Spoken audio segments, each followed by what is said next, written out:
మన photo. So అందరికీ welcome to centre for social dialogue అండి. ఒక 2 minutes నేను ఎప్పుడు ఎవ్రీడే మీ టైం కన్జ్యూమ్ చేస్తూ ఉంటాను. Centre for social dialogue is an open platform. అంటే ఇక్కడ అన్ని రకాల ఆలోచనల్ని పంచుకోవచ్చు. అది రాజకీయాలైనా సరే, సిద్ధాంతాలైనా సరే, రాజ్యాంగము, ఇంకా ఏ సాహిత్యము, కళలు ఏదైనా సరే పంచుకోవచ్చు. ఇది ఒక ఓపెన్ అంటే క్రాస్ సెక్షన్ ఆఫ్ ఐడియాస్. అంటే ఒక పర్టికులర్ థియరీ, ఒక పర్టికులర్ సిద్ధాంతం అనేటువంటిది కాకుండా అన్ని రకాల ఆలోచనలు ఇక్కడ పంచుకోవచ్చు.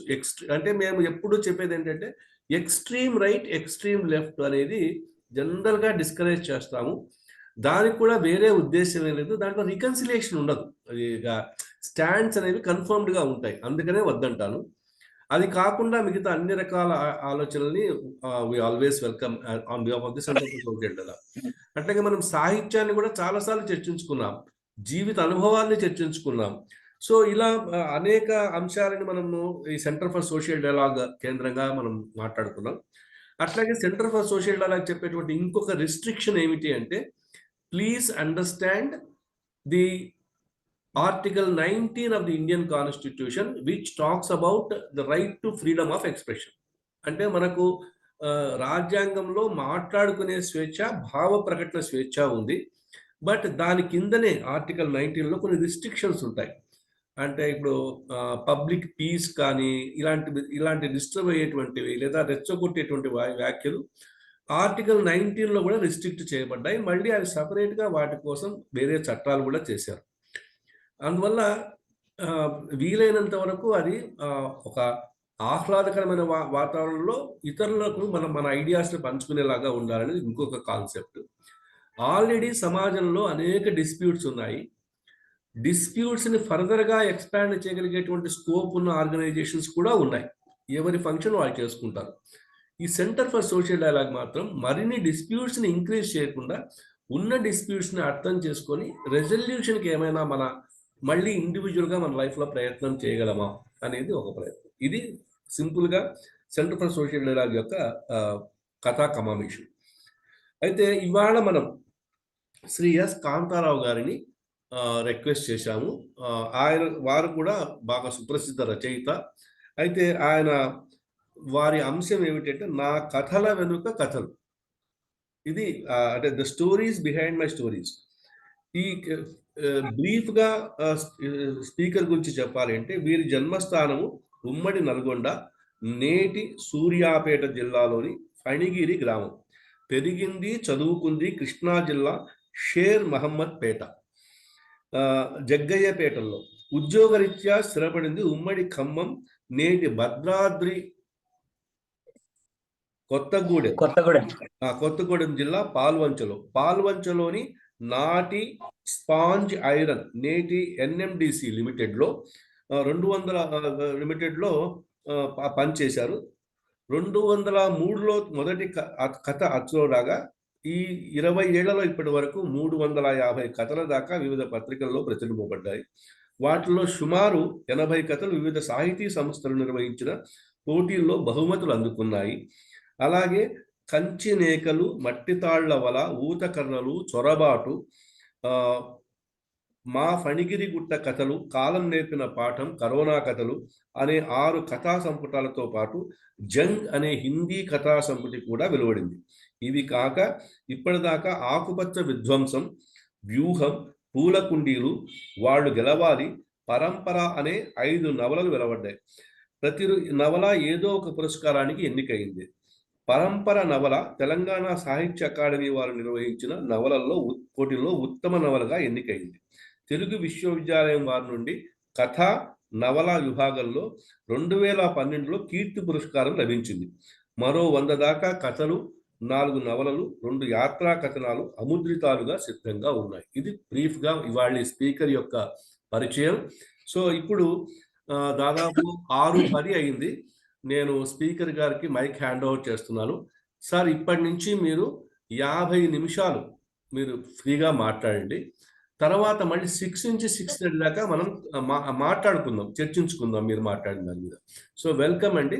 Now the mic is hand over you. Welcome sir. 7 to 7:30.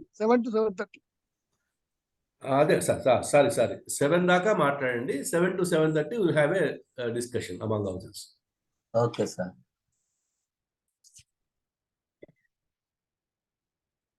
అక్కన్విలు sir, నమస్తే అందరికీ.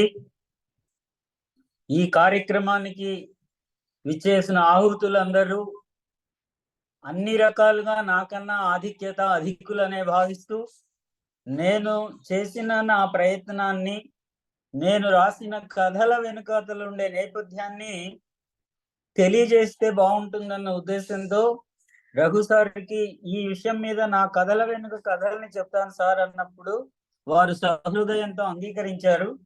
అందులో భాగంగానే ఈ కార్యక్రమానికి నేను రావడం జరిగింది.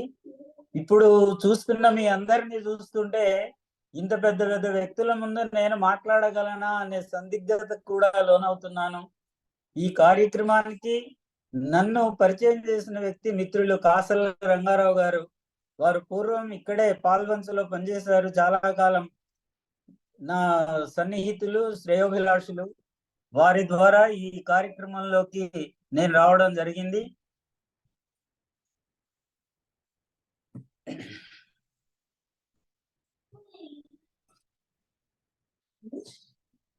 వినబడుతుందా సార్? వినబడుతున్నారు. నేను మొత్తము రఘు సార్ చెప్పినట్టుగా ఇప్పటికి 6 కథా సంపుటాలు వచ్చాయి నేరుగా. అంటే వివిధ పత్రికల్లో వచ్చిన వాటిని ఆ మధ్య కాలంలో ఒక కథా సంపుటికి మరొక కథా సంపుటికి మధ్యలో నా వచ్చిన కథల్లో బాగున్నాయి అనుకున్న వాటిని తీసుకుంటూ అలా వేయడం జరిగింది.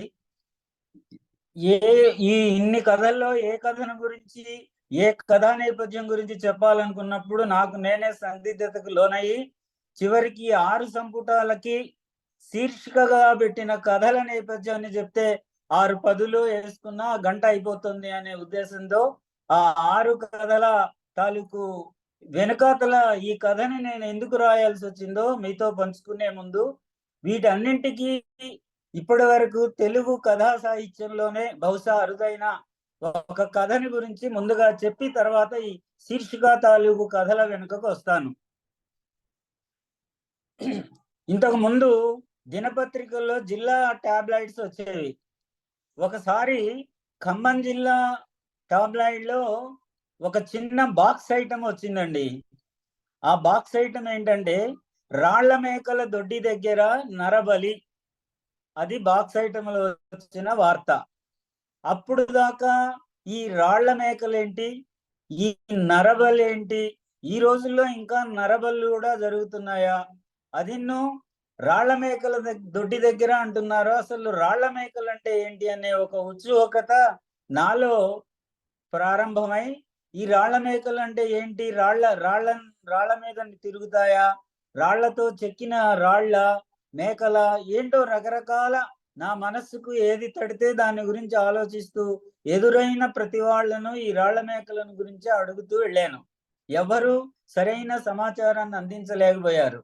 ఈ వార్త ఇల్లందు పట్టణం నుంచి వచ్చింది కాబట్టి ఇల్లందే వెళ్ళి ఏ పత్రికలో అయితే ఆ వార్త వచ్చిందో, ఏ విలేకరి అయితే ఆ వార్తని రాసి అందించాడో ఆయన దగ్గరికి వెళ్ళి కనుక్కుంటే అసలు అదేంటో దాని మూలం తెలుస్తుందని నేను ఇల్లందులో ఉండే ఒక సాహితీ మిత్రుడికి ఫోన్ చేసి, సార్ నేను ఇలా అనుకుంటున్నాను, దాని వ్యవహారం తాలూకు సమాచారం నాకు కావాలి, ఆ రాళ్ల మేకల సమాచారం, దాన్ని మీరు నాకు అక్కడ ఉండే ఆ ప్రెస్ రిపోర్టర్తో నాకు ఒకసారి పరిచయం చేయించగలరా అంటూ అడిగాను. దానికి ఆయన దాన్నే ఉంది రండి, అసలు ఆయనే కాదు ఈ మేకలను పెంచే యాదవులు మా ఇళ్లకు అవతలే ఉంటారు, ఈ ఊరు వాడినే కాబట్టి నాకు వాళ్ళందరితో మంచి పరిచయాలు ఉన్నాయి, వాళ్ళ దగ్గరికి వెళ్ళి నేరుగా వాళ్ళనే అడుగుదాం రండి అన్నారు. సరే ఇదేదో బాగానే ఉందని నేను పాల్వంచ నుండి ఒకరోజు పొద్దున్నే బయలుదేరి ఎల్లందు మా మిత్రుడి ఇంటికి వెళ్ళాను. ఆయన ఉపాధ్యాయుడు, ప్రభుత్వ పాఠశాలలో ఇప్పుడు ప్రధాన ఉపాధ్యాయులు, కట్కోచోళ్ళ రమేష్ గారు అని మంచి కవి కూడాను. వారింటికి వెళితే వారు నన్ను తీసుకొని వాళ్లకు తెలిసిన యాదవుల బజారుకి, వాళ్లకు పరిచయం ఉన్న కుటుంబంలోకి, వాళ్ళ ఇంటికి నన్ను తీసుకుని వెళ్ళాడు. వెళ్ళినప్పుడు పంతులు గారిని చూస్తూనే పంతులు గారు చాలా రోజులకు మా ఇళ్ళకి వచ్చాడు అని మాకు మంచం వేసి మర్యాద చేసి వాళ్ళు మంచి చెడులు మాట్లాడిన తర్వాత చివరికి ఈ మాస్టారు అసలు విషయానికి వస్తూ, ఈయన పేరు పలానా ఊరు నుండి వచ్చాడు, ఈయన కథలు రాస్తూ ఉంటాడు, ఈ రాళ్ల మేకల గురించి కొంచెం సమాచారం కావాలట, చెప్తారా అని అడిగారు ఆయన. అడగగానే అప్పుడు దాకా ఇంట్లో కూర్చుని మా సంభాషణను వింటున్న ఇంటి ఇల్లాలు గబక్కన బయటికి వచ్చి భర్తతో, పొలం దగ్గర పిల్లవాడు ఆకలి అయి ఉంటుండాలి, మనం అర్జెంటుగా వెళ్ళాలి పదా అని మా ముందే మా ముఖం మీదే తలుపులు వేసి బాక్సును తీసుకొని భర్తను వెంట పెట్టుకొని బయలుదేరిపోయింది. ఒక్కసారిగా మా మిత్రుడు ఆశ్చర్యానికి లోనయ్యాడు. ఇదేంటి, ఇప్పుడు దాకా ఇంత గౌరవంగా మన్ననగా మాట్లాడిన వ్యక్తి మనం ఈ రాళ్ల మేకల గురించి సమాచారం కోసం అడగగానే ఇంత విడ్డూరంగా ప్రవర్తించింది ఏంటి అంటూ ఆయన ఆశ్చర్యపోయి, ఏంటబ్బా ఇది నాకు కూడా తెలీదు, నేను పుట్టింది పెరిగింది ఈ ఊళ్ళో అయినా మీరు వచ్చి అడిగిందాక ఈ రాళ్ల మేకల అనే వాటిని గురించి నాకు కూడా తెలీదు, వీళ్ళేమో ఇలా చేశారు ఏంటా అని ఆయన ఆశ్చర్యపోతే, ఇలా కాదులేండి, ఏ పత్రికా విలేకరు అయితే వేశాడో ఆయన దగ్గరికి పోదామని ఆయన తీసుకొని ఆ పత్రికా విలేకరు దగ్గరికి పోయి మొత్తానికి ఆయన కూడా పట్టుకున్నాం. నన్ను ఆ విలేకరికి పరిచయం చేస్తూ, ఈయన సో ఈయన కథ రాయడం కోసం మన రాళ్ల మేకల అంశం తాలూకు విషయాలను మీతో మాట్లాడటానికి వచ్చాడు అనగానే ఆయన నాకు కిందకు పైకి చూసి, ఎవరైనా ఒక కథ రాయడం కోసం ఇంత రిస్క్ తీసుకుంటారా, ఇంత దూరం వస్తారా, లేదు లేదు ఇతను ఏదో మర్మంగా చెప్తూ ఉన్నాడు, ఈయన కాన్సెప్ట్ అది అయి ఉండదు అని తన సందేహాన్ని వ్యక్తం చేశాడు. అయితే ఆయన వ్యక్తం చేయడంలో కూడా ఆయన కోణం నుంచి అది వాస్తవం, కరెక్ట్ కూడాను. ఎందుకంటే ఎక్కడైతే ఈ రాళ్ల మేకలు అనేవి నిర్వహించబడుతున్నాయో ఆ దొడ్లు, ఆ ప్రాంతం అంతా ఒక నక్సలైట్ ప్రోన్ ఏరియా, అదంతా గుమ్మడి నరసయ్య గారి కాన్స్టిట్యుయెన్సీ ఇల్లందు, అక్కడ అన్నల రాజ్యం అదంతా. అక్కడికి వెళ్ళాలంటే మనలాంటి సామాన్యులకు సాధ్యం కాదు. ఆ సమాచారం సేకరించడానికి నాకు చాలా కాలం పట్టింది, రకరకాల పద్ధతుల్లో నేను ఆ సమాచారం సేకరించి వేశాను. ఇప్పుడు మీరు వెళ్ళాలి అనేది చాలా ఇబ్బంది అయిన పరిస్థితి అది. అయినా మీరు అడుగుతున్నారు కాబట్టి ఒక 15 రోజులు ఆగి రండి, నేను అడవికి సమాచారం పంపించి వాళ్ళు అనుమతించినట్టయితే అప్పుడు మిమ్మల్ని తీసుకొని వెళ్తాను అని ఆయన చెప్పుకొచ్చాడు నాతో. సరే సార్ మంచిదని బయటకు వచ్చిన తర్వాత నా మిత్రుడితో చెప్పాను, ఇతని వల్ల అది కాదు, ఈ మనం అనుకున్న పని సాధ్యము కాదు అనేది నాకు ఖచ్చితంగా అర్థం అవుతుంది సార్, సరే వదిలేద్దాం, దాని సంగతి ఎలా తేలాల్సిందో అలా తేలుతుంది అనుకుని చెప్పి నేను తిరిగి పాల్వంచ వెళ్ళిపోయిన తర్వాత అక్కడి నుంచి నేను కనపడ్డ ప్రతి వ్యక్తిని ఈ రాళ్ల మేకల గురించి అడుగుతూనే వెళితే చివరికి జరిగిన విచిత్రం ఏంటంటే, మా ఫ్యాక్టరీలోనే నాతో పనిచేసే మిత్రుడు గిరిజనుడు లంబాడి, నేను ఎక్కడైతే ఈ మేకల్ని చూడాలనే ఊరు వెళ్ళాలనుకుంటున్నానో ఆ ఊరు వాస్తవ్యుడే నా మిత్రుడు అయ్యాడు చివరికి. ఇంత జరుగుతుందిరా నాయన, 1-2 నెలలుగా నేను ఇలా తిరుగుతున్నానంటే, అన్నా నువ్వు నాతో చెప్పకుండా ఇంత ఎందుకు కష్టపడ్డావు, పదా వెళ్దామని మరునాడే అతను బైక్ మీద ఇద్దరం కలిసి వాళ్ళ ఊరు వెళ్ళామండి. వాళ్ళ ఊరు వెళ్ళాను, ఆ మేకలను చూశాను, ఆ దొడ్లను చూశాను. వాళ్ళు ఆ వ్యవహారం అంతా చూసిన తర్వాత నేను తెలుసుకున్నది ఏంటి అంటే, ఎల్లెందు ప్రాంతం అడవుల్లో అసలు సహజంగా మేక అంటే వాళ్ళు అడవిలోకి వదలంగానే ఎదురైన ప్రతి చెట్టుని ప్రతి ఆకుని తింటూ అది వెళ్ళాలి కదా సహజంగా. కానీ వీళ్ళు ఏం చేస్తారంటే ఆ పర్టికులర్ మేకలకి పంచోది, కొడిస, పంచోది, వేప అనే 3 రకాల చెట్ల ఆకులను మాత్రమే ఫీడ్ చేస్తారు, వేరే ఆకులను తిననివ్వరు. మరి ఎలా మేకకు సాధ్యం కాదు కదా అంటే, వీళ్ళు ఏం చేస్తారు, అసలు ఈ మేకల ప్రాసెస్ ఎలా స్టార్ట్ చేస్తారంటే, వేసవి కాలంలో తెలంగాణ ప్రాంతంలో బబుల్ అంటాం కదా సార్, నల్ల తుమ్మ చెట్ల తుమ్మకాయలు విపరీతంగా బస్తాలు ఒక 2 లారీల లోడు తుమ్మకాయ కొనుక్కొచ్చి పెట్టుకుంటారు ముందు స్టాకు. అడవిలోకి వెళ్ళి అక్కడ ఒక పెద్ద కొష్టాలు వేసి 2 మేకలకి ఒక కొష్టం, మనుషులు ఉండడానికి ఒక కొష్టం వేసి ఈ తుమ్మకాయను కొని ఊళ్ళన్నీ తిరిగి అక్కడ స్టాక్ పెట్టిన తర్వాత సంక్రాంతి సమయంలో మేకలు ఈంతాయండి. సహజంగా వాటికి ఆ టెన్యూర్, ఆ కాలంలో ఈ శీతాకాలంలో సంక్రాంతి సమయంలో మేకలు ఈంతాయి ఊళ్ళల్లో. అప్పుడు ఆ ఊళ్ళల్లోకి వీళ్ళు వెళ్ళి చిన్న చిన్న మేక పిల్లల్ని తక్కువ రేటుకు ఆ మేక పిల్లల్ని పాలు మరిచిన వాటిని కొనుక్కొని వచ్చి ఈ దొడ్లలో పెడతారు. ఒక దొడ్డి యజమాని 200 నుంచి 250 మేక పిల్లల్ని సమీకరించి ఒక నలుగురు పనివాళ్ళని అక్కడ జీతబత్యాలు, తిండి, తిప్పలు అన్ని ఏర్పాటు చేసి ఈ మేకల్ని, ఈ తుమ్మకాయల్ని ఇచ్చి వాళ్ళకి అన్ని పరికరాలు, హత్యారులు ఇచ్చి వాడు పైనుంచి వారానికి ఒకసారి ఎల్లందు ప్రాంతం నుంచి అతను వచ్చి ఇదంతా కవర్ చేస్తూ ఉంటాడు. ఇట్లా కొన్ని దొడ్లు కొంతమంది యజమానులు నిర్వహిస్తూ ఉంటారు. అప్పుడు వీళ్ళు ఏం చేస్తారు, ముందుగా వాటికి తుమ్మకాయలు పెడతారు, గుప్పెడు గుప్పెడు వేస్తూ ఉంటారు. ఈ మేక, ఆవు, గేదె తదితర జీవులన్నీ ఆహారం దొరికినప్పుడు గబగబా తినేసి అవి విశ్రాంతిగా ఉన్నప్పుడు నెమరు వేస్తూ ఆ గింజల్ని బయటికి ఎల్లగాయడం జరుగుతుంది కదా సహజంగా. ఇవి కూడా ఈ తుమ్మకాయలు తిన్న తర్వాత నెమరు వేసేటప్పుడు ఒక 10 గింజలు బయటికి వెళ్ళగక్కిన తర్వాత ఒక గింజ, అరగింజ పోయి దాని పొట్టలో ఒక తిత్తి, మనకు అపెండిక్స్ లాగా ఎందుకు పనికిరాని ఒక భాగం ఉంటే ఒక ట్యూబ్ లాంటిది ఈ తుమ్మ గింజలు పోయి ఆ ట్యూబ్ లో సెట్ అయిపోతాయి.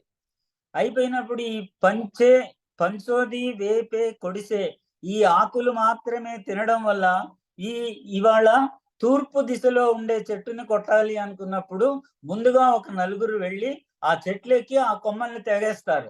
కొమ్మలన్నీ కింద పడిన తర్వాత ఈ మేకల్ని ఇడిచి గబగబా ఎక్కడ ఆగకుండా ఉరికిస్తూ తీసిపోయి ఆ కొమ్మల దగ్గర పెడితే ఆ కొమ్మల వరకు అవి తింటూ ఉంటే మళ్ళీ తీసుకొస్తారు. ఈ 3 రకాల ఆకులతో అవి తిన్న తరువాత ఆ నెమరు అయిపోయి అవి పచనం అయిన తర్వాత కడుపులో దానిలో నుండి వచ్చే రసాయనంతో, ఆ రసంతో ఈ తుమ్మకాయల గింజల మీద ఒక రకమైన రసాయనిక చర్య జరిగి అవి జమ్స్, చిన్నపిల్లలు తినే జమ్స్ లాగా ఫామ్ అవుతాయి. ఇది ఎప్పుడు సంక్రాంతి నుంచి 10 మాసాలు అక్టోబర్ దసరా వరకు ఈ ప్రాసెస్ నడుస్తూనే ఉంటది. ఆ లోపు ఈ మేకలు పెద్దగా అవుతాయి. ఈ దసరా వచ్చేటప్పటికి ఈ యజమాని ఆ మేకని పట్టుకుని ఎడంకాలు పైకి లేపి ఆ డొక్కలో గట్టిగా బాధితే రాళ్ల ధ్వని వస్తుంది.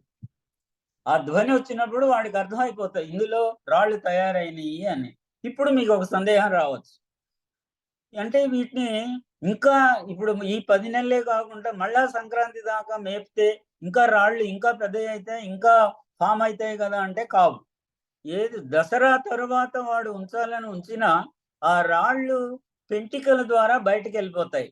కాబట్టి వాడు ఏం చేస్తాడు, ఈ దసరా వచ్చింది అంటే దసరా ముందు ఈ మేకల్ని ఒక లారీ ఎక్కించుకొని ఒక మినీ వ్యాన్ లోనో దానిలోనే ఈ మినీ ఆటోలో ఎక్కించుకొని పోయి, ట్రాలీ ఆటోలో ఎక్కించుకొని ఇల్లందు వైపు అటుండే చిన్న చిన్న టౌన్లో తీసుకెళ్తాడు.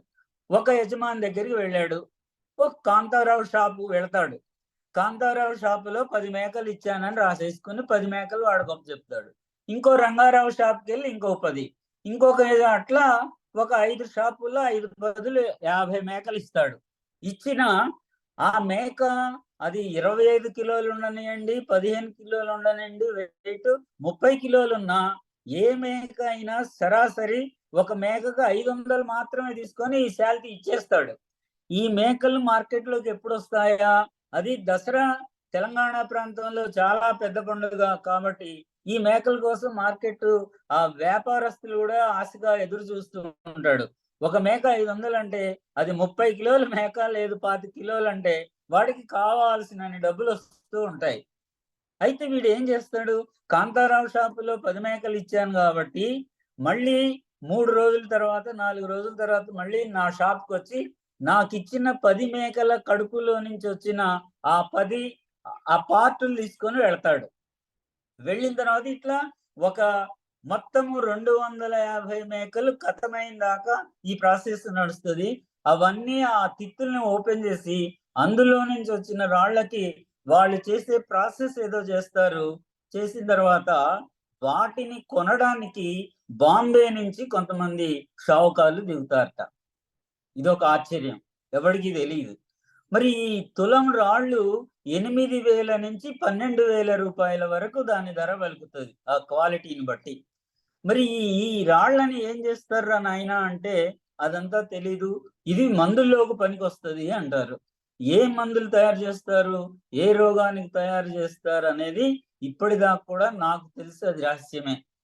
ఇప్పుడు ఇంత కథ, ఈ కథ వెనుక ఇంత సమాచారాన్ని సేకరించడానికి నేను నిజంగా ఇంత పని చేసి ఇంత కష్టంగా ఆ సమాచారం అంతా సేకరించి వచ్చిన తర్వాత కథా వస్తువు దొరికింది, కథ రాయొచ్చు అన్న తర్వాత మరి ఈ ఈ ఈ కథా అంశంలోకి నేను ఎలా జొరబడాలి రైటర్ గా అనే దానికి ఒక 3 మాసాలు నాకు పట్టింది సార్. కథని ఎలా ఆరంభించాలనే ఆరంభము ఆకట్టుకునేలా ఉండాలని కదా కథా లక్షణాల్లో మొదటి లక్షణం. దానికోసం ఒక 3 మాసాలు వెతికిన తరువాత మా తాతయ్య ఫారెస్ట్ ఆఫీసులో, ఫారెస్ట్ డిపార్ట్మెంట్ లో పెద్ద ఆఫీసర్ గా జాబ్ చేస్తూ ఆ ఊరు ఇల్లెందు ప్రాంతానికి వచ్చినప్పుడు ఆయన మా నాన్నమ్మ వాళ్ళందరినీ ఇంట్లో ఉంచి ఊళ్ళో తను ఒక్కడే ఇక్కడ క్యాంప్ ఉంటూ వెళ్ళి వస్తూ తను మా నాన్నమ్మకి పూర్వకాలంలో ఈ రాళ్ల మేకల గురించిన సమాచారం తెలియజేస్తూ రాసిన ఉత్తరం ఒక వినాయక చవితి పండుగ రోజు ఆ రూమ్ లోకి వెళ్ళి వెళ్ళి బయటికి తీసేటప్పుడు ఆ పక్కనే ఉత్తరాలు గుచ్చిన గుత్తి తీగకి పూర్వకాలంలో మా చిన్నప్పుడు మనందరికీ అనుభవం, ఉత్తరం రాగానే చదివి ఒక తీగ గుచ్చేవాళ్ళం.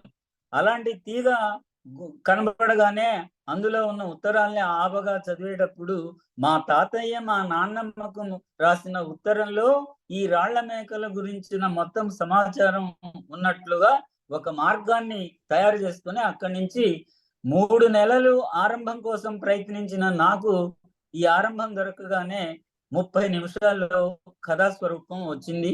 దాన్ని సంక్షిప్తంగా కథ రాసి దాని తర్వాత విస్తరించుకోవడం జరిగింది సార్.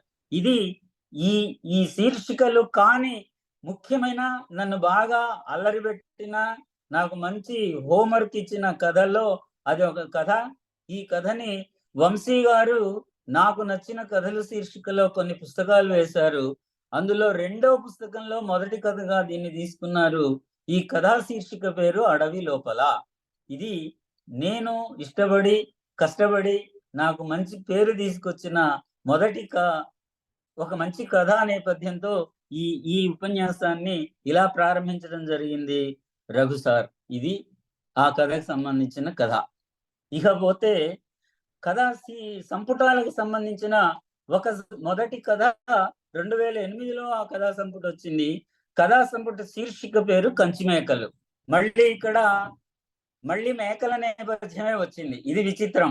విహారీ సార్ లాంటి వాళ్ళు నాకు ఒక పేరు పెట్టారు, కంచిమేకలు కాంతారావు అనేవాళ్ళు. ఆరంభంలో కంచిమేకలు అనేది మీకు అందరికి బహుశా తెలిసే ఉండాలి. 60 దాటిన వాళ్లకు ఈ కంచిమేకల నేపథ్యం కొంత తెలిసి ఉండాలి. అయినా చెప్పడం నా ధర్మం కాబట్టి చెప్తాను. మేక అంటేనే దొడ్లో నుంచి విడిచిన తర్వాత మళ్ళీ దొడ్లోకి వచ్చిన దాకా దానికి ఎదురైన ప్రతి ఆకుని అది తుంపుకొని తింటది. ముళ్ళున్నా ఆకున్నా ఏదున్నా. ముళ్ళు మేకకి అడ్డంకి కాదు. తుమ్మైనా జిల్లేడైనా నాగజముడైనా బ్రహ్మజముడు ఎలాంటి ఆకునైనా మేకలు మినహాయింపు లేకుండా తింటూ ఉంటాయి. అడవిలో తిరుగుతూ ఉంటాయి, రోజంతా తిరుగుతూనే ఉంటాయి. కానీ అందుకనే మేకకు సంబంధించి మన పల్లెటూళ్ళలో ఒక సామెత కూడా ఉంటుంది. ఒక ఆవిడ పక్కింటి ఆవిడ దగ్గరికి వెళ్ళి వదినా తీర్థం వెళదాం వస్తావా అని అడిగితే తినా ఎరగానే సరిపోయింది, నేనెక్కడ తీర్థానికి వస్తాను అన్నదట ఒక మేక ఇంకొక మేకతో. కాబట్టి ఇలా గ్రామీణ జీవితంలో మేకలకు సంబంధించిన ఈ కార్యక్రమం ఇలా జరుగుతున్న క్రమంలో ఇలా అడవిలో పెరగాల్సిన ఈ మేకలు, ఈ కంచి మేకలు అనేవి అందుకు భిన్నమైనవి. ఇవి సాధారణంగా మేకలు నల్లగా ఉంటాయి, 3.5-3 అడుగులు ఎత్తుంటాయి, 3 అడుగులు పొడవుంటాయి. వాటికి 1 నుంచి 2 రేరుగా 3 పిల్లలు కూడా పెట్టే ఉంటాయి. సంవత్సరానికి 2 ఈతలు ఇంతాయి. ఇది సహజంగా మనకు తెలిసిన మేకలు. కానీ ఈ కంచి మేకలు అనేవి సహజ రీతికి భిన్నంగా పెరుగుతాయండి. ఇవి ఆకారంలో తెల్లగా ఉంటాయి, రంగులో పొట్టిగా ఉంటాయి. టౌన్లలో పట్టణాల్లోనే ఉంటాయి. ఇవి అడవికి పోవు. పట్టణాల్లో వీధులంట తిరుగుతూ పులిస్తరాకులు, న్యూస్ పేపర్లు, పూలవు ఏవి దొరికితే అవి తింటూ ఉంటాయి. అంటే మేక అనే తన సహజ జీవన శైలికి భిన్నంగా జీవించే మేక కంచి మేక. తెల్లగా ఉంటాయి. ఆ ఓనర్ వాడిని కట్టేయడు. అవి రోజంతా వీధులంట తిరిగి సాయంత్రానికి ఇల్లు చేరుతాయి. వాడు పొద్దున్నే కాసిన పాలు పితుక్కొని మళ్ళీ వదిలేస్తాడు. అవి అలా వీధులెమ్మటే తిరుగుతాయి. అంటే మేక తన సహజ జీవనానికి భిన్నంగా పెరిగి ఆ రంగు ఆకారాల్లో తేడా ఉంటది కాబట్టి అలాగే కంచి మేకలు అనే పేరుతో అవి ప్రసిద్ధి చెందుతాయి. అలాగే దీన్ని సాంకేతిక నామంగా తీసుకుని సమాజంలో మనిషిలా బ్రతుకుతున్నాడా, లేకపోతే మతోన్మాదంతో, ప్రాంతీయవాదంతో, రకరకాల ఉన్మాదాలతో మనిషిగా కాకుండా ఎలా బ్రతుకుతున్నాడో ఆ అంశాన్ని ఈ కంచి మేకలకు జోడించి చెప్పాలనే కాన్సెప్ట్ తో నేను తిరిగి ఆలోచిస్తున్న క్రమంలో కథా నేపథ్యాన్ని గురించి ఈ కంచి మేకల నేపథ్యంతో రాయాలని నా మనసులో తిరుగుతున్న సందర్భంలో నేను సైకిల్ వేసుకుని నేను స్పాంజేరియన్ ఫ్యాక్టరీకి వెళ్ళేటప్పుడు దేశంలోనే మొట్టమొదటిసారి గోల్డెన్ షేక్ హ్యాండ్ తో క్లోజ్ అయిన యూనిట్ ఏపీ స్టీల్స్ అని ఉందండి పాల్వన్స్ లో.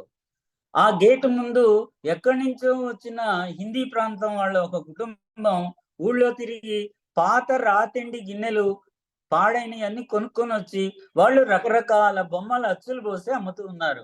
నువ్వు పాత గిన్నెలు ఇచ్చి తూకం ప్రకారం నాకు లక్ష్మీదేవి బొమ్మ కావాలి, నాకు వినాయకుడి బొమ్మ కావాలి, నాకు అది కావాలి, ఏది అడిగితే ఆ ఆకారాన్ని వాళ్ళు మోసపోసి అడిగింది తెచ్చి వీళ్ళకి ఒప్పచెప్తూ ఉంటారు.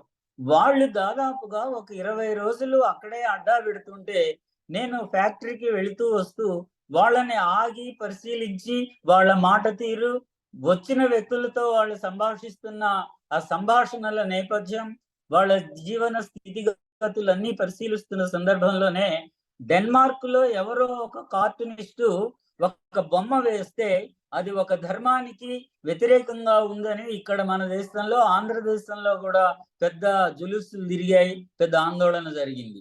అలాగే హే రామ్ అనే ఒక సినిమాలో ఒక ధర్మానికి సంబంధించి వ్యతిరేకంగా కించపరుస్తూ ఒక డైలాగ్ ఉంది అని మన ఆంధ్రదేశంలో, అప్పుడు ఉమ్మడి ఆంధ్రప్రదేశే కదా, పెద్ద గొడవలు జరిగాయి.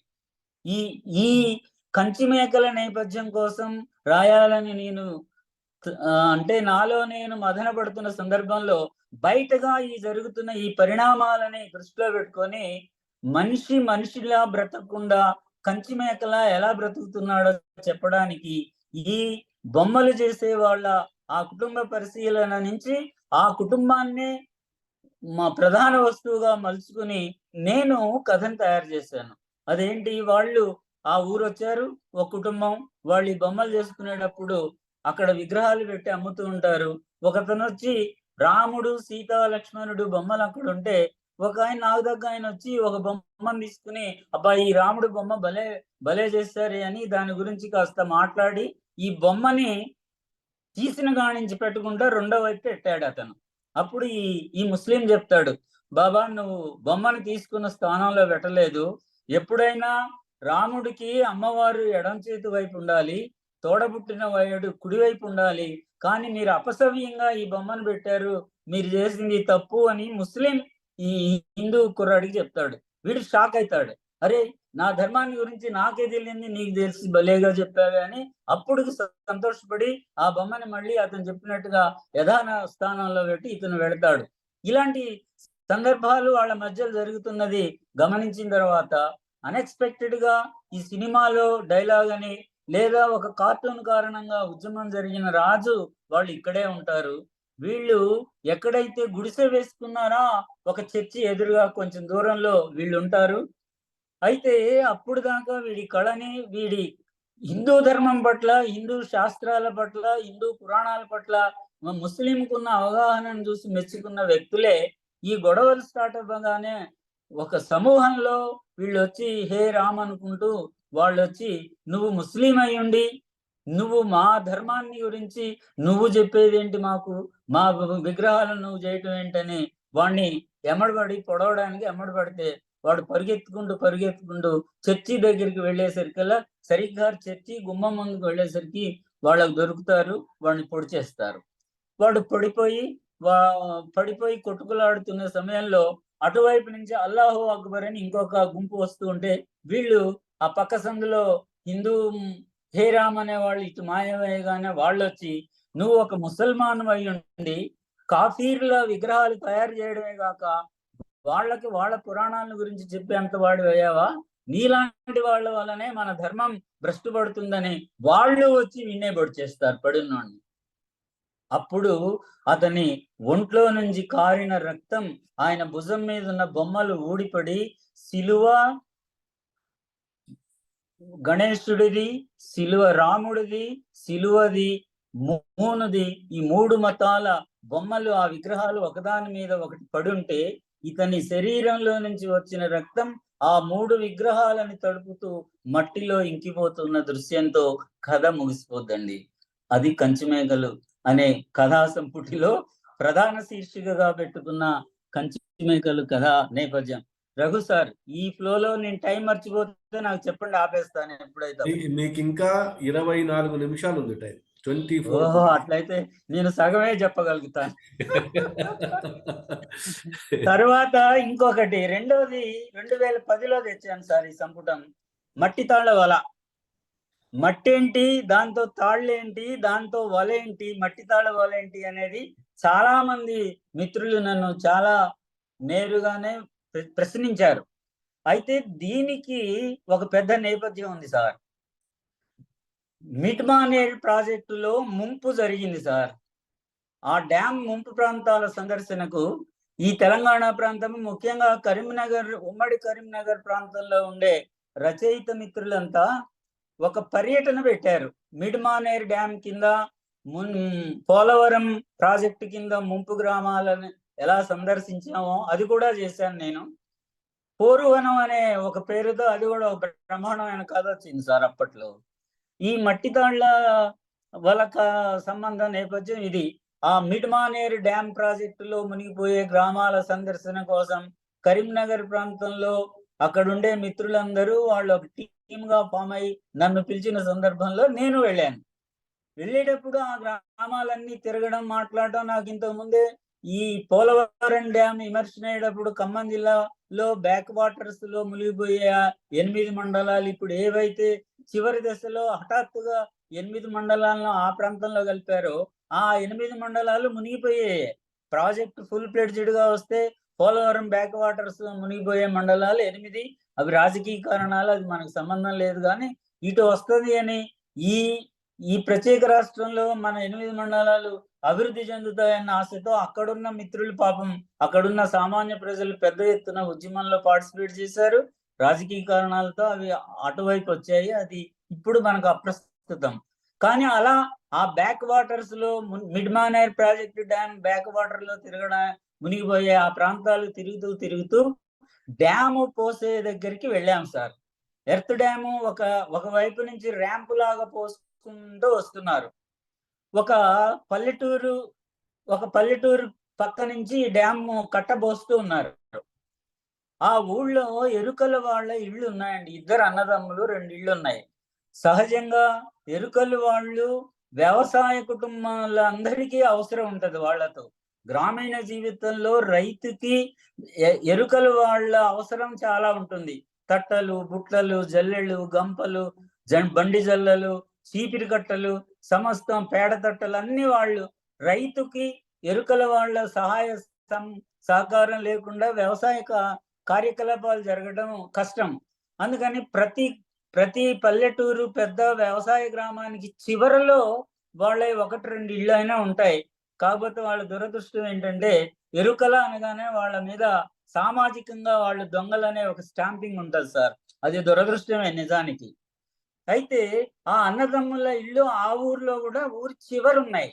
ఎక్కడైతే ఈ డ్యామ్ పోసుకుంటూ వస్తున్నారో, సహజంగా ఎక్కడైనా ఒక డ్యామ్ కట్టి ఆ డ్యాములో నీళ్లు నిల్వ ఉంచిన తర్వాత బ్యాక్ వాటర్ లో ఊళ్ళు మునగడమే తెలుసున్న నాకు, ఆ కట్ట 2 మీటర్ల 10 మీటర్ల వెడల్పున పోస్తున్న ఆ మట్టి డ్యాములో ఈ ఇల్లు వాళ్ళు ఖాళీ చేసిపోతే, ఆ ఇల్లు క్రాష్ గా ఏటవాళ్ళుగా ఒక గుమ్మం 35 వంతు, ఒక గుమ్మం 1/4 వంతు అలా మునిగి ఉందండి ఆ ఇల్లు. వాళ్ళ కప్పు కూడా తీయలేదు. అంటే ఆ అన్నదమ్ముల ఆ ఇల్లు నీళ్లలో జలసమాధి కాకుండా ఆ కట్టలో సమాధి అయిపోతుంటాం అనేది ఆలోచిస్తే నన్ను ఉద్విగ్నతకు గురి చేసిందండి. మట్టి అనేది అన్నం ఇచ్చేదే. కానీ అదే మట్టి తనలో ఇముడ్చుకొని తన గర్భంలో 2 నివాస గృహాలని అలా చేయడం వల్ల మట్టి అనేది ఒక వలలా మారి 2 కుటుంబాల పేదవాళ్ళ జీవితాన్ని తనలో ఇముడ్చుకుని శాశ్వత సమాధి చేసింది అనే ఒక కాన్సెప్ట్‌తో నేను ఆ ఎరుకల వాళ్ళ కుటుంబ నేపథ్యాన్ని తీసుకుని ఆ కథ రాశాను. అయితే ఈ కథా సంపుటికి ఇంకొక నేపథ్యం కూడా ఉంది సార్. 1910 గురజాడ గారి దిద్దుబాటు మొట్టమొదటి ఆధునిక తెలుగు కథగా మనము ఆ తర్వాత చాలా విషయాలు వచ్చాయి. అంతా ఇక్కడ మనకు అవసరం లేనిది. 1910 గురజాడ దిద్దుబాటు మొదటి ఆధునిక కథ అనుకున్నప్పుడు 2010 నాటికి అది తెలుగు ఆధునిక కథ శత జయంతి ఉత్సవాలు వేదగిరి రాంబాబు గారు, విహారీ గారు వీళ్ళందరూ చాలా పెద్ద ఎత్తున ఉమ్మడి ఆంధ్రప్రదేశ్ స్థాయిలో వేదగిరి గారు చాలా ఒక 25-30 లక్షలు ఖర్చు పెట్టి ఆయన పెద్ద ఉద్యమంలా చేశాడు అప్పుడు కథకి. ఆ సందర్భంలో ఆ సంవత్సరంలో 2010లో నేను రాసిన కథల్లో 10 కథలకి వివిధ సాహితీ సంస్థల వాళ్ళు నిర్వహించిన పోటీల్లో బహుమతులు గెలుచుకున్నాయి సార్. అది చూసి వేదగిరి గారు ఆనందపడుతూ ఈ ప్రత్యేకమైన సంవత్సరంలో కథా శతవార్షికోత్సవ ఉత్సవాల సంవత్సరంలో ఒక రచయితకి 10 కథలకి వివిధ సాహితీ సంస్థల అవార్డు రావడం అనేది గర్వకారణం, ముదావహం. కాబట్టి ఈ సందర్భంగా ఆ కథలు 10ంటిని నాకిస్తే నేనే కథా సంపుటి వేస్తానని ఆయన ముందుకొచ్చి వేదగిరి కమ్యూనికేషన్స్ పబ్లికేషన్స్ సంస్థ ద్వారా ఈ మట్టి తాళ్ల వల అనే కథా సంపుటిని వేశాడు. ఈ మట్టి తాళ్ల వల అనే ప్రధాన కథకి శీర్షికకు సంబంధించిన కథ వెనుక నేపథ్యం, కథ వెనుక కథ, దానికి సంబంధించి అది సార్. ఇక మూడవ కథ 2012లో మూడో సంపుటం వచ్చింది. ఆ సంపుటం పేరు ఊతకర్రలు. ఊతకర్రలు అంటే సహజంగా ఏంటి, ఇప్పుడులాగా ఈ జైపూర్ కాళ్ళు ఇవి కాకుండా మన బాల్యంలో కర్రలతో దేవుడి సేవ మోసేటప్పుడు ఎలా ఉంటుందో ఈ యు ఆకారంలో ఒక చెక్కను పెట్టి దానికి గుడ్డను చుట్టి వాడు 2 చంకల్లో పెట్టుకొని నడుస్తూ ఉంటాడు. అది ఊతకర్రలు. మరి ఇక్కడ ఊతకర్రలు అలాంటి ఊతకర్రలు కాదు. ఇది పాల్వంచలో నా కళ్ళ ముందు నాకు జరిగిన ఒక అనుభవాన్ని కథగా మలచాల్సిన అవసరం నన్ను బాగా విసిగించి, బాగా నన్ను వెంటాడి ఇబ్బంది పెట్టిన ఒక సన్నివేశం సార్. ఒక హైదరాబాద్ నుంచి మణుగూరు వచ్చేటప్పుడు వయా భద్రాచలం రోడ్డు, కొత్తగూడెం అనేది లాస్ట్ రైల్వే స్టేషన్. అది హైదరాబాద్ నుంచి వచ్చిన చాలా మంది పిచ్చి వాళ్ళు, మతి స్థిమితం కోల్పోయిన వాళ్ళందరూ ఆ ట్రైన్ లో వచ్చి భద్రాచలం రోడ్డు కొత్తగూడెంలో దిగిపోతూ ఉంటారు. వాళ్ళు కొత్తగూడెం పాల్వంచ మధ్యలో ఉన్న ఈ 10 కిలోమీటర్ల దూరాన్ని వాళ్ళు నడుస్తూ అటు ఇటు రోజులు నెలల తరబడి తిరుగుతూ ఉంటారు. అట్లాగే ఒక అమ్మాయి ఆ ట్రైన్ లో వచ్చింది. ఆ అమ్మాయి టీనేజ్ లో ఉందండి. ఎంత అందగత్తె అంటే కన్ను చెదిరిపోయేంత అందగత్తె అమ్మాయి. కానీ పూర్తిగా న్యూడ్గా ఉండేది. ఆ అమ్మాయి ఒంటి మీద బట్ట అనేది ఉండేది కాదు. ఈ కొత్తగూడెం నుంచి భద్రాచలం, కొత్తగూడెం నుంచి పాల్వంచ బస్ స్టాండ్ నుంచి మళ్ళీ కొత్తగూడెం తిరుగుతూ ఉండేది. కానీ మనుషుల్లో దుర్మార్గానికి పరాకాష్ఠ ఏంటంటే, అంత పిచ్చమ్మాయిని కూడా ఆ రాత్రిపూట పాల్వంచ బస్ స్టాండ్ లో పడుకున్నప్పుడు కొంతమంది వ్యక్తుల అమ్మాయి మీద దాష్టికానికి తలపడేవాళ్ళండి. అంటే మనిషిగా మనం జన్మించినందుకు సిగ్గుతో తల ఉంచుకోవాల్సిన సంఘటనలను మేము చూసాం. ఆ అమ్మాయిని ఆ విధంగా చూసి తట్టుకోలేని మా మిత్రులు కొంతమంది పక్కనే పోలీస్ స్టేషన్ ఉంటుంది, మళ్ళా పోలీస్ స్టేషన్కి వెళ్ళి కంప్లైంట్ చేశారు. మా వాళ్ళని నేను అందుకు అభినందించాను. మా కంపెనీ ఎంప్లాయీసే వెళ్ళి, అయ్యా ఆ అమ్మాయిని చూస్తే పాపం చిన్నపిల్ల టీనేజీలోనే ఉంది, ఆ అమ్మాయి మతి భ్రమించి ఇలా తిరుగుతుంటే ఆ అమ్మాయిని కూడా వదిలేయకుండా ఇంత దుర్మార్గానికి మన ఊళ్ళో మీ పక్కనే జరుగుతుంది సార్, ఇది ఏదన్నా మీరు చేయాలని పోలీస్ స్టేషన్ లో ఎస్ఐ గారిని, సిఐ గారిని రిటర్న్ గా కంప్లైంట్ ఇచ్చి ఆ అమ్మాయి విషయం పట్టించుకోండి అని చెప్తే తను ఇనిషియేటివ్ తీసుకొని ఆ అమ్మాయిని హైదరాబాద్ ఎర్రగడ్డ హాస్పిటల్ కి పంపించారు. కొన్ని రోజుల ట్రీట్మెంట్ తర్వాత ఆ అమ్మాయి బాగైంది, మనిషి అయింది. ఆ అమ్మాయి హైదరాబాద్కి చెందిన ఒక ముస్లిం యువతి. ఇంతవరకు నా కళ్ళ ముందు జరిగిన కథే ఇది. దీనికి కథారూపం ఇలా రాస్తే కథ రాదు కదా, దానికి ఇంకొక అంశాన్ని ఒక వాస్తవానికి కొంత కల్పన జోడించినప్పుడే ఏదైనా ఒక రచనా ప్రక్రియ కదా సార్. నేనేం చేశాను, అదే రోజుల్లో చార్మినార్ నుంచి 2 అక్కా తమ్ముళ్ళు దూకి చనిపోయారు. దానికి ఒక నేపథ్యం ఉంది. పాత బస్తీలో చిన్న చిన్న తోపుడు బళ్ళు, చిన్న చిన్న దుకాణాలు నడుపుకునే ముస్లిం కుటుంబాల్లో దంపతులకు చాలా మంది పిల్లలుండి, వాళ్ళు యుక్త వయస్కులై అమ్మాయిలు అందరూ ఇళ్ళలో ఉన్న వాళ్ళకు పెళ్లిళ్ళు చేసి స్తోమత లేక అలాగే ఉన్నప్పుడు కొంతమంది వాళ్ళ దగ్గరకు వచ్చి, నేను డబ్బులు ఇస్తాను పెట్టుబడి, నువ్వు నీకు దుకాణానికి నేను డబ్బులు ఇస్తాను, కానీ నువ్వు అన్న టైంకి తీర్చలేనప్పుడు వాడు అందులో ఒక అమ్మాయిని వాడికి వీడి కుటుంబానికి వచ్చి జబర్దస్త్ చేస్తే వాడి ఇంట్లో ఉన్న 4-5 అమ్మాయిలను వరుసగా నిలబెడతారు. నిలబడ్డప్పుడు వీడు ఆ 5గురిలో 4గురిలో వాడికి నచ్చిన అమ్మాయిని తీసుకుపోయి వారం రోజుల తర్వాత తీసుకొచ్చి ఇక్కడ తోలిపోతాడు. అలా ఒక అమ్మాయిని వాడు ఎన్నుకున్నప్పుడు ఆ అమ్మాయి ఎదురు తిరిగి వాళ్ళని ఎదుర్కొన్నప్పుడు జరిగిన సంఘటనలతో ఆ అమ్మాయి మతి భ్రమించి ఆ రైలు ఎక్కి ఈ ఊరు వచ్చినట్టు జరిగింది. అక్కడ ఈ కొత్తగూడెం రైల్వే స్టేషన్ లో కూడా ఆ అమ్మాయి మీద అత్యాచారం జరగబోతున్నప్పుడు అదే స్టేషన్ లో 2 సంకల కింద కర్రలు పెట్టుకుని అయ్యా అయ్యా అమ్మ అమ్మ అంటూ యాచించే ఒక యాచక యువకుడు ఆ అమ్మాయిని ప్రాణాలకు తెగించి ఆ దుండగుల బారి నుంచి కాపాడి ఆ అమ్మాయికి మళ్ళా వాడే వైద్యం చేసి వాడు పైసా కూడబెట్టిన డబ్బులన్నీ వెచ్చించి ఆ అమ్మాయిని మనిషిగా తయారు చేసిన తర్వాత ఆ అమ్మాయికి తిరిగి మళ్ళా జ్ఞానం వచ్చిన తర్వాత ఆ ఊతకర్రలు తీసి పడేసి, నువ్వు ఎవరైనా నేనెవరైనా నిన్నటిదాకా నువ్వు నాకు పునర్జన్మనిచ్చావు కాబట్టి ఇక నుంచి ఈ ఊతకర్రలతో పని లేదు, నేనే నీ ఊతకర్రనని ఆ అమ్మాయి అతన్ని తీసుకుని సూర్యోదయం జరుగుతున్న తూర్పు దిశగా వాళ్ళ ప్రయాణం నడుస్తూ కథ ముగుస్తుందండి. ఇది ఊతకర్రలోకి కథా శీర్షిక నేపథ్యం కథ. ఇంకా 4వ కథ 2014లో వచ్చింది. దాని పేరు చొరబాటు సార్. ఆధునిక ప్రపంచంలో ప్రపంచీకరణ నేపథ్యంలో పెట్టుబడిదారుల చొరబాటు, వ్యాపారస్తుడి చొరబాటు మన జీవితాల్లోకి ఎంత లోతుకు చొచ్చుపోయిందో చెప్పడానికి ప్రతీకగా ఆ పేరు పెట్టాను, చొరబాటు. ఉత్తర భారతంలో పవిత్రమైన నది గంగా నది అనుకుంటే, దక్షిణ భారతంలో అంతే పవిత్రమైన నది మనకు గోదావరి నది. ఇది అందరూ జగమెరిగింది, గంగా గోదావరి. అయితే ఈ గోదావరి నదిలో పాపికొండలు, ముఖ్యంగా పోలవరం ప్రాజెక్టు నిర్మాణం తర్వాత ఈ పాపికొండలన్నీ మునిగిపోతాయి. ఈ సుందర దృశ్యాలన్నీ ఇంకా కనుమరుగిపోయి జల సమాధి అయిపోతాయి. ఈ 8 మండలాల్లో ఉండే 200 గ్రామాలు, 2 లక్షల ఎకరాల భూమి, రోడ్లు, ఆసుపత్రులు, వైద్యశాలలు అన్ని సమస్తం జల సమాధి అయిపోతాయి. అవి భద్రాచలంని కూడా తాకుతాయి అని ఈ ప్రచారం వచ్చిన తర్వాత విపరీతంగా ఈ పాపికొండల సందర్శనకు జనం వెళుతూ ఉన్నారు. ఆ క్రమంలో నేను ఎన్నోసార్లు వెళ్ళినా మా బంధువులు హైదరాబాద్ వైపు నుంచి అటు నుంచి వచ్చిన వాళ్ళంతా మా ఇంట్లో దిగడం, ఒక రోజు ఉండడం, పద చూపెడదు అని నన్ను తీసుకోవడం, ఇలా జరుగుతున్న క్రమంలో పాపికొండలకు చూసుకొని వెనక్కి తిరిగి మళ్ళీ వచ్చేట పొల్లూరు అనే ఒక ఊరు వస్తుంది సార్.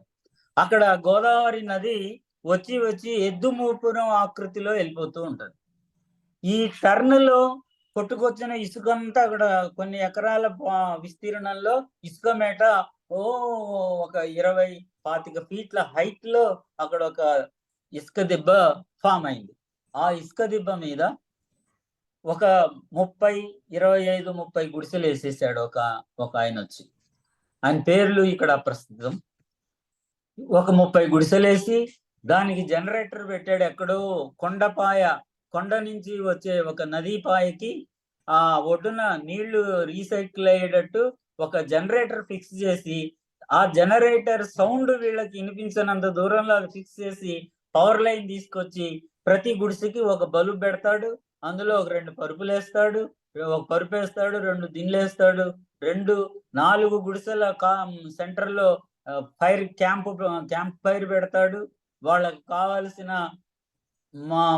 మందు, కావలసిన భోజనం అన్ని సప్లై చేస్తాడు. అక్కడ నానా రకాల బీభత్స వ్యవహారాలన్నీ నడుస్తూ ఉంటాయి. అక్కడ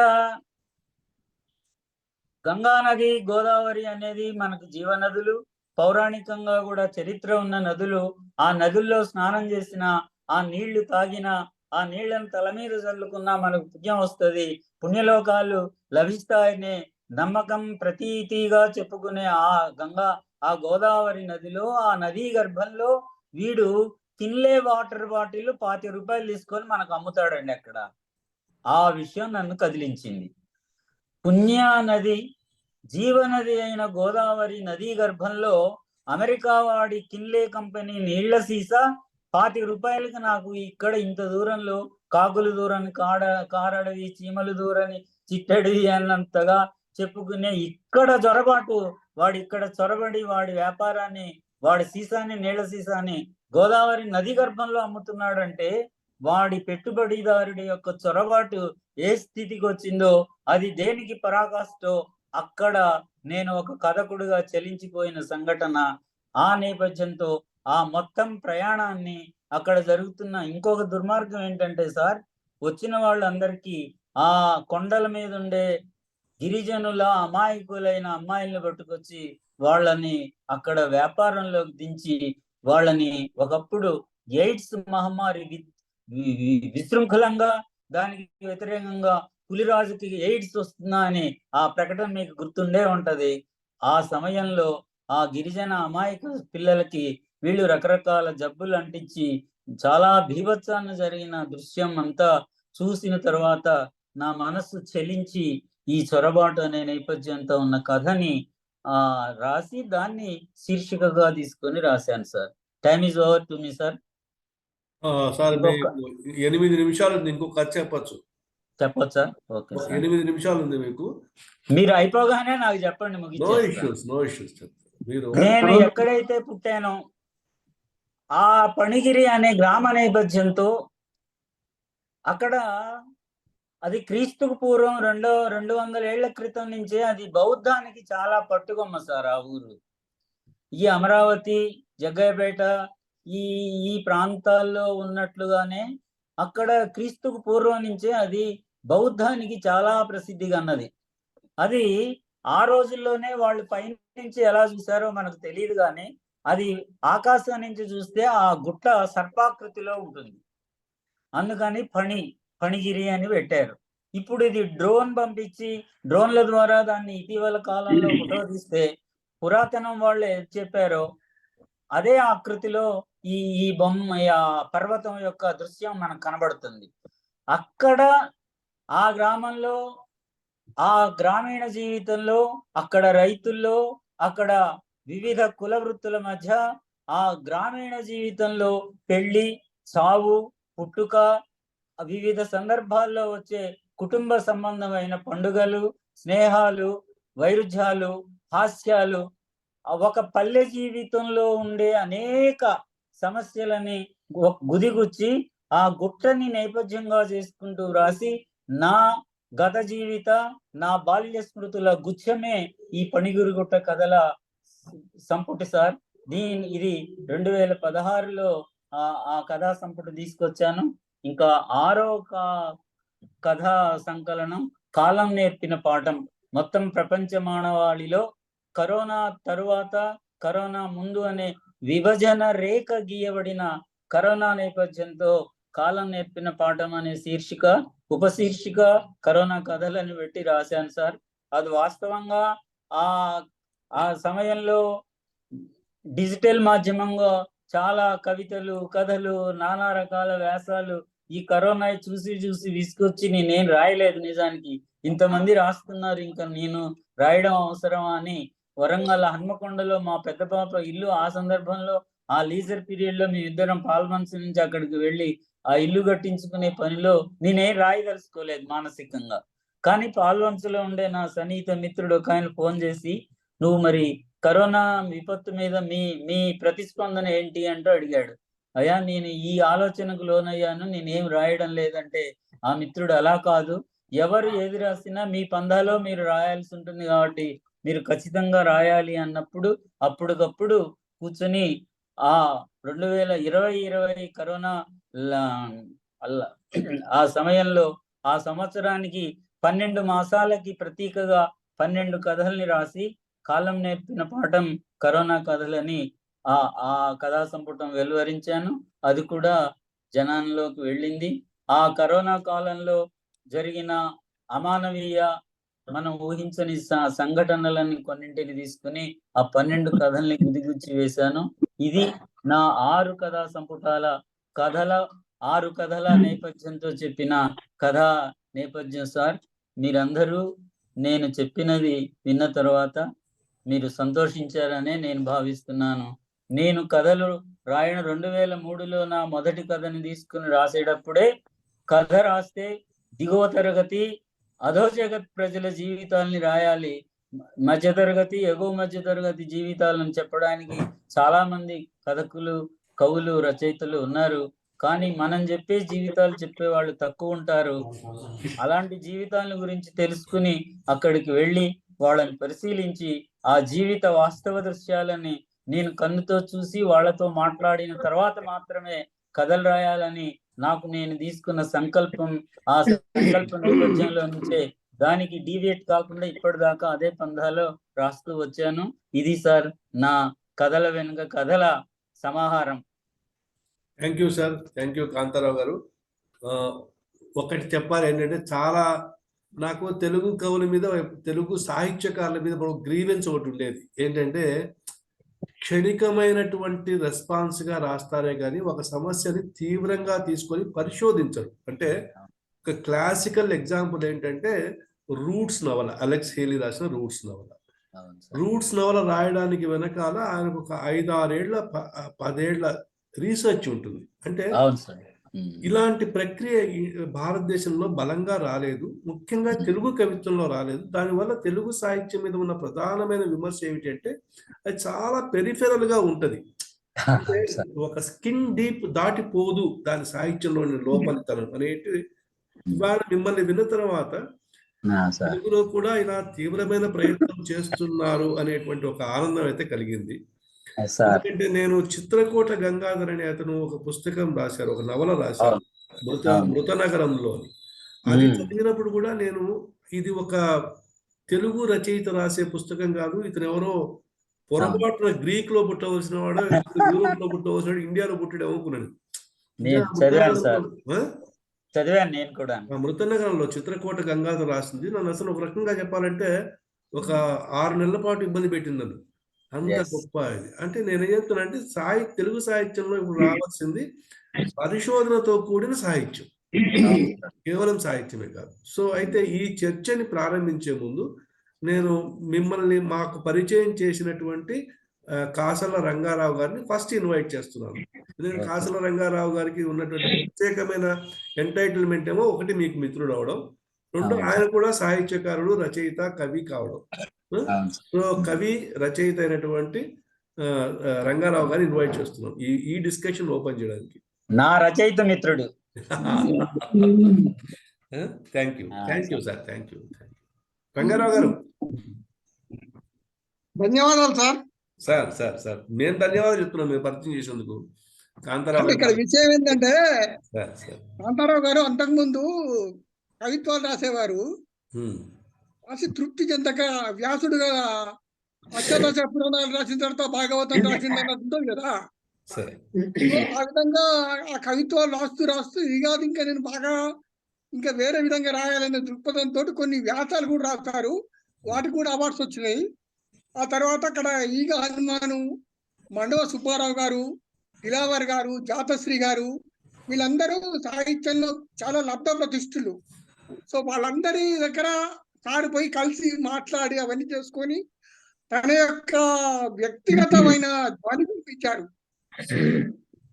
సూక్ష్మంగా చెప్పాలంటే ఒక తెలంగాణ రావి శాస్త్రి వలె సారు మౌల్డ్ చేసుకున్నారు తనకు తను. చాలా గొప్ప రచనలు చేశారు, చాలా మంచి గుర్తింపు వచ్చింది. హిందీలో కూడా అవి అనువాదింపబడ్డాయి. చాలా తపన పడతారు సారు కథల గురించి. ఇట్లా ఆలోచన రాగానే రాయరు, దాని గురించి లోతులకు వెళ్ళి దాని యొక్క మూలాలు తెలుసుకొని దాని యొక్క ఆవేదన అంటే సామాజిక ఆవేదన బాగా ప్రతిఫలిస్తుంది. అట్లే ఈ రాజకీయ కారణాలతోటి ఈ థర్మల్ పవర్ ప్లాంట్స్ ఇవన్నీ కూడా పెట్టడం ఎందుకు వచ్చింది, ఏంటి, ఎంత కోల్పోతున్నారు ప్రజలు అనే దృక్పథంతో కూడా చాలా రాశారు సారు. సో సారు మన మిత్రులైనందుకు చాలా గర్వకారణం. ధన్యవాదాలు. మిగతా వాళ్ళు చెప్పాలి, నేను చెప్పడమే ఉన్నది, నేనే కదా పరిచయం చేసింది. అయితే మేము మళ్ళీ కన్వెన్షనల్ గా మా ప్రొఫెసర్ బి బాలమోహన్ దాస్ గారు, ఫార్మర్ వైస్ ఛాన్సలర్, నాగార్జున యూనివర్సిటీతో ప్రారంభిస్తాం మా చర్చని. సార్ నమస్తే సార్. నమస్కారం అండి. నాకైతే విన్న తర్వాత శ్రీరంశెట్టి కాంతారావు గారి పేరు మార్చాలనిపిస్తుంది. సమాజ హితం కోరి పరిశోధన చేసి కథలు రాసే పణిగిరి పాల్వంచ సంబంధించిన ఒక పెద్ద ఆయన అని చెప్పుకోవాలేమో అనిపిస్తుంది నాకైతే. ధన్యవాదాలు సార్. 350 కథలు రాసి 80 కథలకు బహుమానాలు పొంది నవలలు అవన్నీ కూడా రాస్తూ ఇంకా ఏం చెప్పారంటే ఒక 100 కథలు పైన సిద్ధంగా ఉన్నాయని చెప్తున్నారు. అంటే వీరు ఎన్ఎండిసిలో పనిచేశారు కదా, మినరల్స్. అందువల్ల ఎక్కడ ఏముందో వారికి తెలుసు. ఆ ఎక్కడ ఏముందో గుర్తించి అక్కడి నుంచి కథలు ఒక కథారూపంగా రాగడం అన్నది చాలా విషయాలు ఉన్నాయి. కానీ మిత్రులు చాలా మంది ఉన్నారు కాబట్టి వాళ్ళకి చెప్పాలనుకుంటున్నాను. నాకైతే వారు చెప్పినట్లుగా శిలువ, గణేశుడు, అల్లా బొమ్మలు కలిసి రక్తం మడుగులో పడిపోతే ఏమిటి అనిపిస్తే నాకు కూడా అనిపించింది ఏంటంటే లైబ్రరీలో బైబిలు, భగవద్గీత, ఖురాను కలిసే ఉంటాయి. అవి చదివి మనం బయట కొట్టుకుంటూ ఉంటాం. అది నాకు ఎందుకో గుర్తొచ్చింది. ఆ తర్వాత ఉత్తరాల గుర్తు గుర్తు చెప్పేశారు. మనకి ఎప్పటి నుంచో ఉండేది ఆ ఉత్తరాల గుర్తు ఇప్పుడు మాయమైపోయింది, కాలంతో పాటు చాలా మాయమైపోయినాయి. తర్వాత తిత్తులు, దానికి రాళ్ల మేకలు, దాంట్లో ఆ తుమ్మం దాని గురించి రాస్తూ తిత్తులు రాస్తూ తులం రాళ్ళు 8,000 నుంచి 10,000 రూపాయలు అని అన్నారు. కానీ మీరు ఎందుకు స్టార్ట్ చేయలేదు ఆ బిజినెస్ నాకు అర్థం కాలేదు. మేమైతే స్టార్ట్ చేసేవాళ్ళమేమో అనిపించింది నాకు. ఆ తర్వాత మీరు ఇంకో సాంప్రదాయం గురించి మాకు కొత్తగా చెప్పారు, నాకైతే తెలియదు, నేను నేర్చుకున్నాను. అంటే వైఫ్ ఎడం వైపు ఉంటుంది, సోదరు అయితే కుడివైపు ఉంటుందని. వైఫ్ ఎడం వైపు ఉంటుందని తెలుసు అందరికి, కానీ సోదరి కుడివైపు ఉంటుందని నేను నేర్చుకున్నాను మీ ద్వారా. చాలా ఇంకోటి చెప్తాను సార్, జేబు ఎటుంటే వైఫ్ అటుంటది సార్.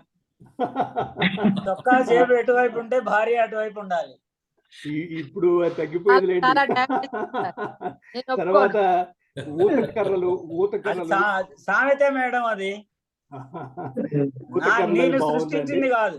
అవును అవును. ఆ కంచి మేకలు మనుషుల్లో ఎలా ఉన్నారో అది చెప్పడం చాలా బాగుందండి. మరి మీరు మీ ఫణిగురి విలేజ్ గురించి కూడా రాసి బౌద్ధం గురించి చెప్పారు. నేను ఆచార్య నాగార్జున యూనివర్సిటీలో వైస్ ఛాన్సలర్ గా చేశాను. ఉపన్యాసాలు నేరుగా విన్నాను సార్ నేను విశాఖపట్నంలో. ఓకే, నేను అక్కడ నాగార్జున అంటే రెండో బుద్ధుడు. మరి మీరు నిజంగా ఇనుప ఖనిజం, ఆ రాగి అవన్నీ యువర్ ఏ మైనర్ అండి. ఇంకా కథలు రావాలని కోరుకుంటున్నాం. ధన్యవాదాలు రంగారావు గారికి పరిచయం చేసినందుకు, రఘుకుమార్ గారికి. ఈ మంచి కార్యక్రమం, అన్ని కథలు వినాలంటే చాలా టైం పడుతుందండి. ఇంకోసారి 2 సార్లు మనం పెట్టొచ్చు. తర్వాత మీరు అనుమతిస్తే నా 5 నవలల మీద ఒక రోజు పెడదాం సార్. అలాగే సార్, తప్పనిసరి. ప్రతి నవలకి ఒక నేపథ్యం ఉంది మళ్ళా. అలాగే సార్, తప్పనిసరి. సుధిమతి గారు ఇంగ్లీష్ టీచర్ గా రిటైర్ అయ్యారండి రైల్వే స్కూల్లో. మేడం చాలా మంచి సాహితీవేత్త, పరిచయం ఉన్న వ్యక్తి సాహిత్యంతో. మేడం గారు అందరికీ నమస్కారం. ముందుగా ఒక చిన్న సవరణ, నేను సాహితీవేత్తని కాదండి, సాహిత్యం అంటే అభిమానం అంతే. సాహిత్యంతో పాటు బెత్తం ఉన్న వ్యక్తి.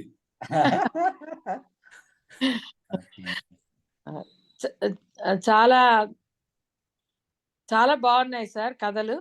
అంటే మీరు ఎంత లోతుల్లోకి వెళ్ళి తవ్వి తీశారు నిజంగానే. గనుల్లోంచి బొగ్గే కాదు, రత్నాలే కాదు, దేనికోసమో వెతికినట్టుగా సముద్రం వాటంలోకి వెళ్ళినట్టుగా అలా వెళ్ళి సమస్య లోతులోకి మూలంలోకి వెళ్ళి దాన్ని తీసుకురావడం అనేది చాలా కష్టమైన పని. ఒక్కొక్క బ్యాక్గ్రౌండ్ వింటుంటే అసలు ఈ విషయాలు ఏవి కూడా మాకు ఎప్పుడు వినని ఈ అన్ని కథలు కూడా అంతా కొత్త నాలెడ్జ్. అసలు మేకల గురించే మాకేం తెలీదు. మేకలు మా చెట్లు తినేస్తాయి అనేది ఒకటే తెలుసుగా. ఏదో మేక మాంసం అమ్ముకుంటారు అంతవరకు తెలుసు. కానీ ఇంత జీవన విధానంలో ఇంత వైవిధ్యత ఉంది అనేది అసలు మాకు ఫస్ట్ టైం నేను వినడం అనేది. ఎక్కువ టైం తీసుకొని, కానీ ఒక్కటి లాస్ట్ పుస్తకం మాత్రం కాలం నేర్పిన పాఠం అన్నారు. నిజంగానే కరోనా టైంలో అందరం అనుకున్నాము పాఠం నేర్పుతోంది, మనుషులందరూ మారిపోతారని. కానీ అది మాత్రం ఇప్పుడు జరగలేదేమో అనిపిస్తోంది. పాఠాలు ఏం నేర్చుకున్నట్టు లేదు. అది గడిచిపోగానే మళ్ళీ ఎక్కడ వాళ్ళు అక్కడ సర్దుకుని యథాస్థితికి వచ్చేసారు అందరూ. ప్రకృతి గురించే గాని దేని గురించే గాని. సో కాలం పాఠం నేర్పిందని నేను అనుకోవట్లేదు. నేర్పుతుందని ఆశించాం కానీ కాలానికి కూడా వశం కావటం లేదు నేర్పడం అనేది అనిపిస్తుంది నాకు. చాలా బాగున్నాయండి. చాలా చాలా చాలా నేర్పిన పాఠాలకి పరీక్షలు పెట్టలేదు మనం. థ్యాంక్ యూ డాక్టర్ గారు. డాక్టర్ మురళీధర్ గారు.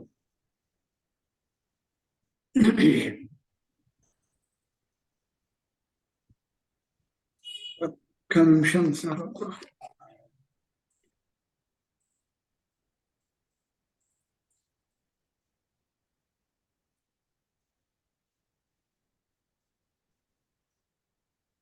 మీరు వినబడుతున్నారు, కనబడుతున్నారు మాకు. సార్ ఇది వినిపిస్తున్నానండి. వినిపిస్తున్నారు, కనిపిస్తున్నారు.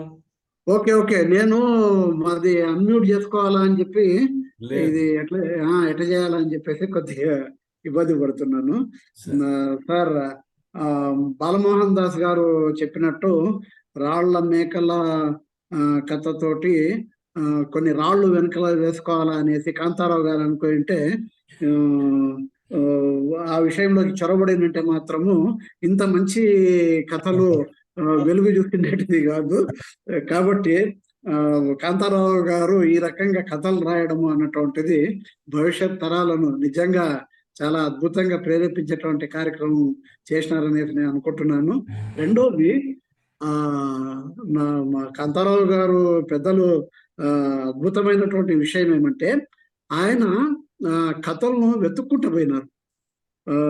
వెతుక్కుంటా వెళ్ళి వాటిని పరిశోధించి వాటికి సంబంధించినటువంటివి చాలా అద్భుతంగా కథలను ఏ పద్ధతుల్లో అయితే రాయాలో ఆ రకంగా రాయడము అన్నటువంటిది అది బహుశా అది వారికి ఉన్నటువంటి స్వభావం నుంచి వచ్చిందని నేను అనుకుంటున్నాను. ఎందుకంటే మా డాక్టర్లకు కూడా చాలా కథలు ఎత్తుక్కుంటూ వస్తాయి.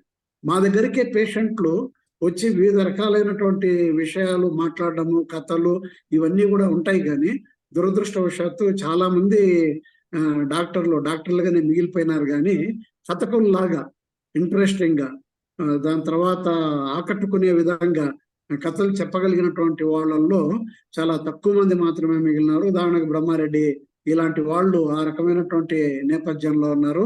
ఇక దాని తర్వాత కరోనా కథలు కాంతారావు గారు రాయకపోయింటే మాత్రము అది డెఫినెట్ గా అది ఒక ఇన్కంప్లీట్ సెషన్ లాగే ఉండేది. వాటిని కూడా ఆయన రాయడము అవి తప్పనిసరిగా నేను అన్ని కూడా చదవాలనేసి అనుకుంటున్నాను. సార్ చాలా విషయాలు చాలా అనుభవాలు మాకు కూడా దీనికి సంబంధించి ఉన్నాయి. భవిష్యత్ తరాలను సరైనటువంటి దిశానిర్దేశం చేయదగ్గ కథలు కరోనా నుంచి పాఠాలు అన్నటువంటివి సరే మేడం అన్నట్టు ఎంత నేర్చుకున్నారు ఏం లేదు అనేది అంటే నేర్చుకోకపోతే మళ్ళీ again the universe will be generous enough to give you one more chance to learn the lessons if you don't learn. మళ్ళా కరోనా అట్లాంటి మనం ఎంతవరకు అయితే నేర్చుకోవడం అన్నటువంటిది డిలే చేస్తామో అంతవరకు కూడా యూనివర్స్ చాలా జనరస్ గా మనకు కథలు అన్నటువంటివి నేర్పిస్తూనే ఉంటది. ఈరోజు ప్రపంచం మొత్తం మీద కూడా అత్యంత తక్కువ మంది చనిపోయినటువంటిది కరోనాలో ఆఫ్రికా దేశాల్లో. నెక్స్ట్ తక్కువ చనిపోయినటువంటిది భారతదేశంలో. అత్యంత ఎక్కువగా చనిపోయినటువంటిది పెట్టుబడిదారీ దేశాలు, ఫుల్ ఫ్లెడ్జెడ్ గా ఉన్నటువంటి ఇంపీరియలిస్ట్ కంట్రీస్ అయినటువంటి యూరోప్, అమెరికా ఇట్లాంటి ప్రాంతాల్లో 9% వరకు వాళ్ళు చనిపోయినారు. ఇట్లాంటి సైంటిఫిక్ డేటాతో సహా మనం ప్రజలకు కథల రూపకంగా చెప్పగలిగితే తప్పనిసరిగా పిల్లలు, పెద్దలు అందరూ కూడా వినడానికి సిద్ధంగా ఉన్నారు. దురదృష్టవశాత్తు సైన్స్ లాగా చెప్తారు, దాని తర్వాత వైద్యాన్ని వైద్యంలాగా చేస్తారు. వాటినన్నిటినీ మానవీయ కోణంలో మలచాల్సినటువంటి బాధ్యత మీలాంటి పెద్దల మీద కూడా ఉంది అన్నటువంటి ఇది నాకు అనిపిస్తుంది. చాలా అద్భుతంగా నేనైతే ఈరోజు ఫీల్ అయినాను.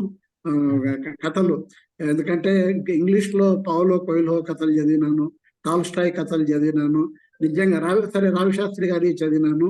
తెలుగులో రవికుమార్ గారు అన్నట్టు ఇట్లా మన హృదయాల్ని టచ్ చేసే విధంగా, మన దైనందిన జీవితాలతో మమేకమయ్యేటువంటి విధంగా కథలు రాయడం అన్నటువంటిది రియల్ గా hats off sir. My deepest appreciations for you. Thank you sir. Thank you for giving me this wonderful opportunity to share some of my feelings. Thank you. And what? Thank you. Thank you. Mukteswararao గారు, ముక్తేశ్వరరావు గారు వినపడుతుందండి? వినపడుతున్నారు sir. Kantharao గారు నమస్కారం. నమస్తే sir. నమస్తే. నేను మధ్యలో join అయ్యానండి, అంటే కథ మధ్యలో వచ్చా. Okay sir. కథ చివరి దాకా ఉన్నా. మీరు కనిపించడం లేదు సార్. కొంచెం నేను మఫ్టీలో ఉన్నాను, అందుకని కనిపించదలుచుకోవాలి. Okay sir. Okay okay. ఇవాళ ఇప్పుడు నేను మధ్యలో వచ్చి విన్నప్పటికీ కూడా కనీసం 3 కథలు విన్నానండి. నాకు ఇవాళ బాగా నచ్చింది ఏమిటంటే కథ వెనకాల కథ ఉంటుంది అనే దాని మీద ఆ మధ్య పుస్తకం కూడా చాలా 2 వాల్యూమ్స్ వచ్చినాయి, కథ వెనక కథ అని. 2 వాల్యూమ్స్ చూశాను. మళ్ళా తర్వాత మీ నుంచి ప్రత్యక్షంగా వింటున్నప్పుడు చాలా చక్కని లెర్నింగ్ అనిపించింది. ఎందుకంటే అసలు జరిగిన వాస్తవ సంఘటన ఏమిటి, రచయిత దాన్ని లోకం పరంగా అన్వయం చేసుకుని దాన్ని కళాత్మకంగా లోకానికి ఎలా ప్రజెంట్ చేస్తాడు అన్నది ఇవాళ చూశాను. ఇది నిజానికైతే ఒక అద్భుతమైనటువంటి ప్రయోగం. ఇవాళ నిజానికి ఇది యూనివర్సిటీల్లోనూ లేకపోతే ఈ కథలు రాయాలనుకుంటున్నటువంటి యువకులు వీళ్ళందరినీ ఉద్దేశించి చేయవలసినటువంటి ప్రసంగంలో చాలా మంది వాళ్ళు భాగస్వాములు అయితే బాగుండేది అనిపించింది నాకు. ఒక అద్భుతమైన, ఒకసారి చెప్పిన సందర్భం, సన్నివేశము, ఉత్సాహం మళ్ళా ఇంకోసారి ఉండకపోవచ్చు. అందువల్ల మనకి రేర్గా లభించేటటువంటి ఆపర్చునిటీ.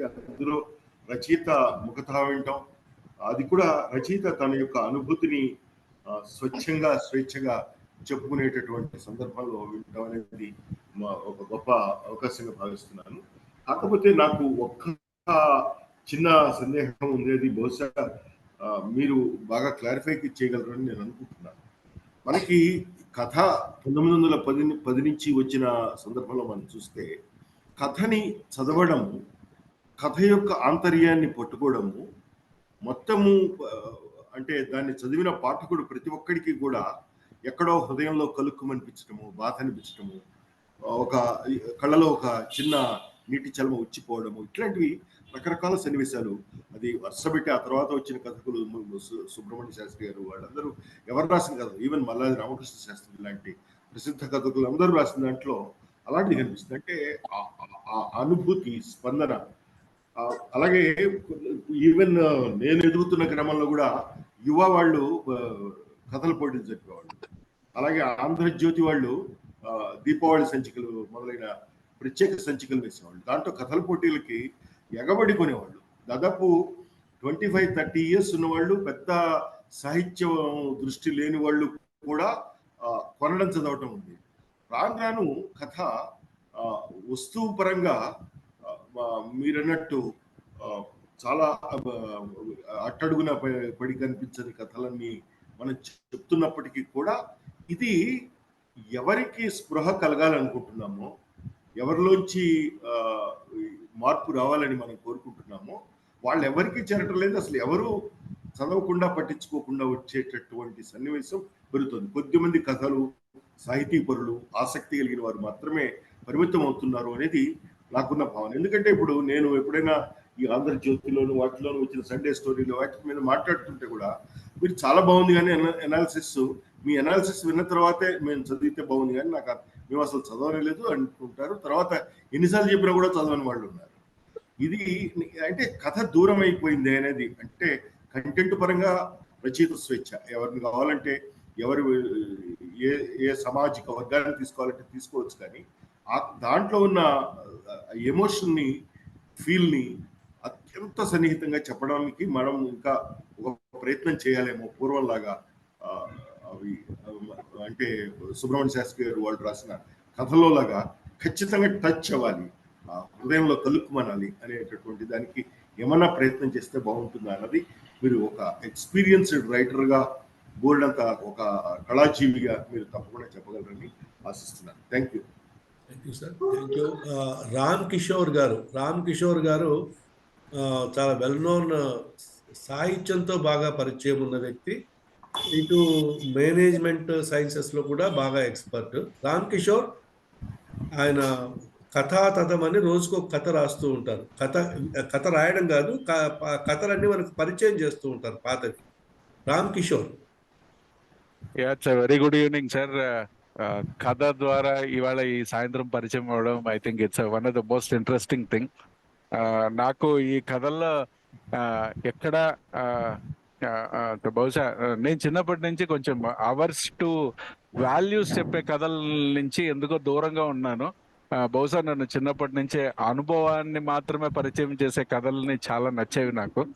ఐ థింక్ ఇవాళ ఆయన పరిచయం చేసిన కొన్ని అనుభవాలు, I think they are wonderful stories. నీతి ఏందో చెప్పకుండా, విలువలేంటో చెప్పకుండా ఆయన ఒక అనుభూతి చెప్తే మనం అంతకు మించి ఆలోచించే ఒక శక్తి కథకుంది అని ఆయన గ్రహించి కథ ఇలా చెప్పడం, I think it's really great. I'll certainly go through some of his works. Sudden గా తప్పించుకొని చదివే ప్రయత్నం అయితే చేస్తాను. థ్యాంక్స్. నా కథాతత్వం కూడా పరిచయం చేశారు మీరు. Thank you. Thank you. Doctor KVS గారు. సార్ చాలా చెప్పారు. ఈ కథకు ఉండాల్సిన మొదటి లక్షణాల్లో కథకు ఉండాల్సి అదే, కథ ఆలోచనలో కన్నా అనుభవం నుంచి వస్తే చాలా బాగుంటుందని రామశాస్త్రి గారు చాలా బాగా చెప్పారు. ఆయన బాగా దాని గురించి రీసెర్చ్ చేసి రాసిన కథల వల్ల సామాజిక దృక్పథం అలా పక్కన పెడితే, ఆయన కథ రాసి ఒక పట్టుదల, ఏదో చెయ్యాలని పట్టుదల మట్టుకు నిజంగా ఎప్రిషియేట్ చేయాల్సింది. అయ్యా తమకు చిన్న విజ్ఞప్తి, నన్ను సవరించడం తప్పైతే, మొట్టమొదటి కథ రాసిన తమరు గురజాడన్నారు, కానీ అచ్చిమాంబ గారు మొట్టమొదటి కథ రాశారు. అయ్యా థ్యాంక్ యూ. లక్ష్మీ నాగేశ్వర్ గారు అన్మ్యూట్ చేసుకోండి. లక్ష్మీ నాగేశ్వర్ గారు.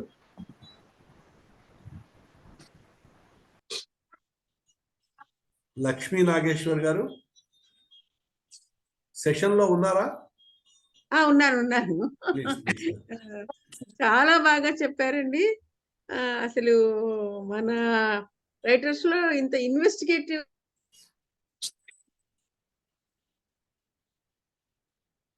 అమ్మా కట్ అయినట్టుంది మీ స్పీచ్, మళ్ళీ ఒక్కసారి చూడండి.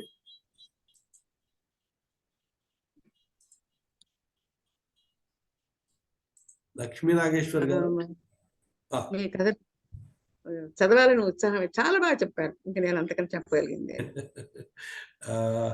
ఓకే. డాక్టర్ కాళిదాస్ పురుషోత్తం గారు ఒక ఆక్టోజెనేరియన్ తెలుగు సాహిత్యవేత్త సార్. గురజాడ మీద అత్యంత, ఇంకా ఆయనకు మించిన రీసెర్చ్ నేను ఎక్కడ చూడలేదు గురజాడ మీద. వారు retired principal of Sarvodaya college Nellore. Sir Kalidas Purushottam garu. వారి జానకమ్మ లండన్ యాత్ర మన చదివాను సార్. అదే sir. Hello sir. Hello sir, వినపడుతుందా? వినపడుతుందా రవికుమార్? వినపడుతుంది. నమస్కారం అండి. ఆ కాంతారావు గారి కథలు వారి ముఖత వినడం, కథకుడు ఆ కథా సందర్భాన్ని వివరించడం, అది చాలా అదృష్టం అండి వినడానికి.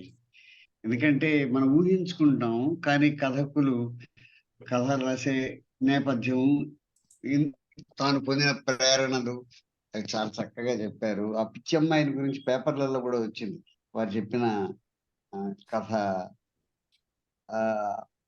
ఆ ఊరి బయట తగరం వస్తువులు తయారు చేసే బొమ్మలు చేసే దేవతా బొమ్మలు చేసే సాయిబు కథ ఒకటి చెప్పారు.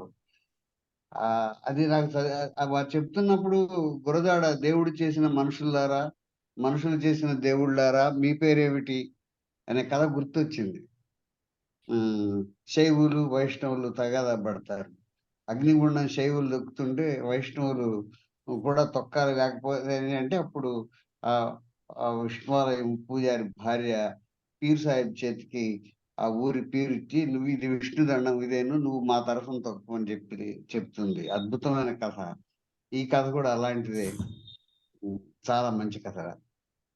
చాలా సంతోషం అండి. నేను చదవలేదు, అంటే నేను పెద్దగా కథలు చదవలేదు, కానీ వారు చదువుతానండి. చాలా సంతోషం. నా జానకమ్మని చదివారు నాకు.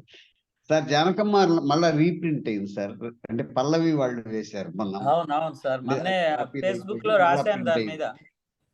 సార్ రాశారా? నా అభిప్రాయం కూడా రాశాను సార్. చాలా సంతోషం సార్, చాలా సంతోషం. అది రీప్రింట్ అయింది సార్, ఇప్పుడు మళ్ళా దొరుకుతుంది. పల్లవి వాళ్ళు వేశారు. తమ పుస్తకాలు నేను తప్పకుండా చదువుతాను మాస్టర్. ధన్యవాదాలు సార్. థ్యాంక్ యూ అండి. Thank you. స్రవంతి ఇన్నవోలు ఉన్నారండి online? Sravanthi garu. Good evening అండి. Good evening. ప్లీజ్. నేను స్రవంతి, సిరంశెట్టి కాంతారావు గారు పెద్ద కుమార్తెను. వెల్కమ్. నాన్నగారి కథలన్నీ చదువుతామండి. ఈ మధ్య నాన్నగారు రాసిన నవల ఒకటి యూనివర్సిటీలో ఒక బుక్ గా సెలెక్ట్ అయినందుకు చాలా హ్యాపీగా ఫీల్ అవుతున్నాం sir. Very nice. Thank you sir, ఈ అవకాశం ఇచ్చినందుకు. థ్యాంక్ యూ అమ్మా. Thank you. ఎస్ ప్రమీలా రాణి గారు సెషన్లో ఉన్నారా? ఉంటే అన్మ్యూట్ అవ్వండి. భవానీ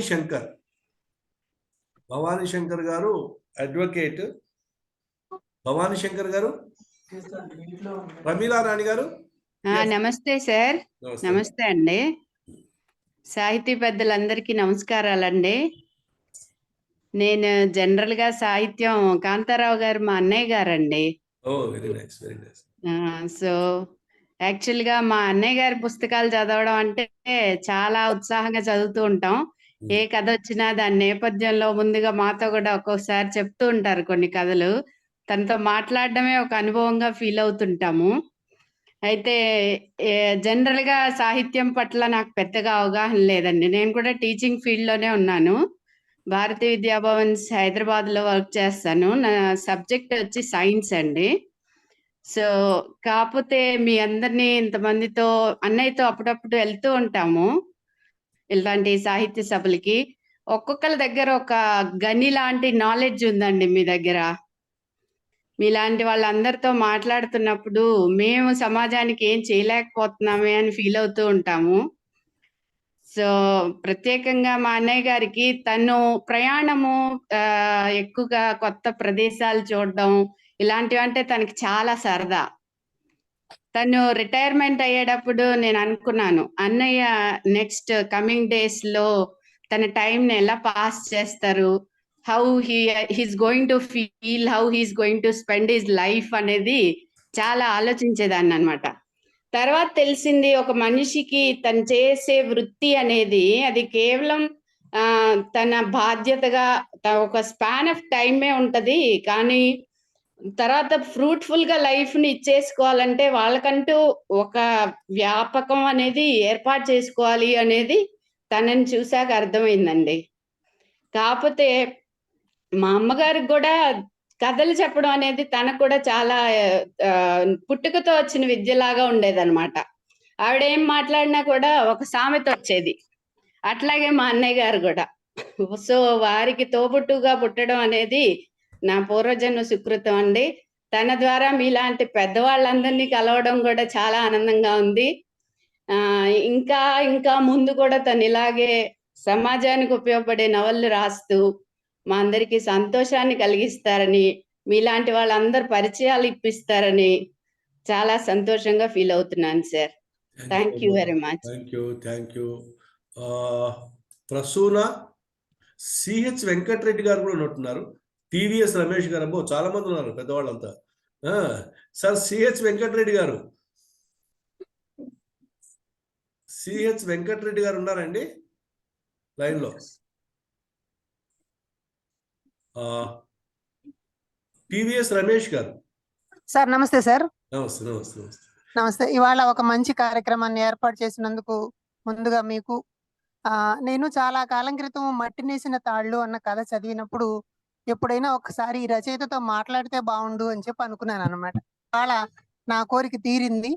వారే ప్రత్యక్షంగా ఆ కథ గురించి చెప్పడం చాలా చాలా ఆనందంగా అనిపించింది సార్. నిజంగా ఒక కవి ప్రపంచాన్ని చూసేటువంటి విధానం ఎంత వైవిధ్యంగా ఉంటుంది అని అన్నది కాంతారావు గారి కథల్లో మనకి చాలా స్పష్టంగా కనిపిస్తుంది. ఇవాళ రకరకాలైనటువంటి కథలు మన ముందుకి చాలా పెద్ద ఎత్తున వస్తూ కనిపిస్తూ ఉన్నాయి. ఒక కులాల నేపథ్యంలో కూడా, మతాల నేపథ్యంలో కూడా కథలు రావడం అన్నది కనిపిస్తుంది.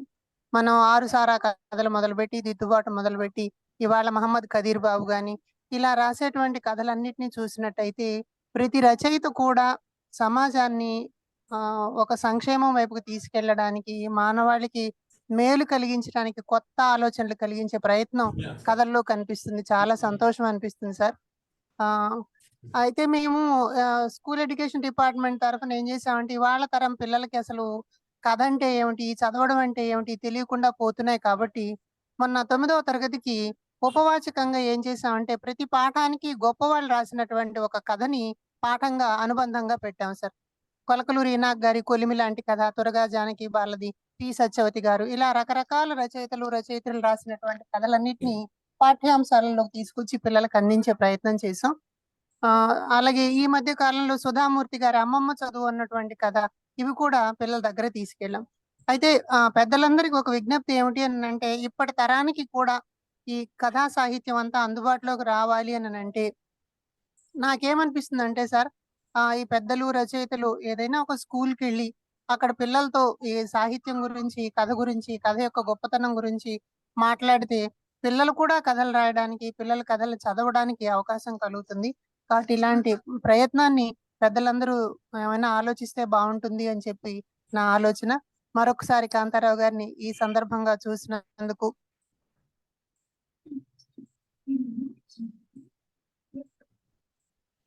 Thank you sir. Thank you very much. ఇక మిగిలిపోయిన వాడు సిహెచ్ వెంకటరెడ్డి గారు. సార్ మీరు ఉన్నారా లైన్లో? సిహెచ్ వెంకటరెడ్డి గారు లైన్లో అయితే ఉన్నారు. ఓకే.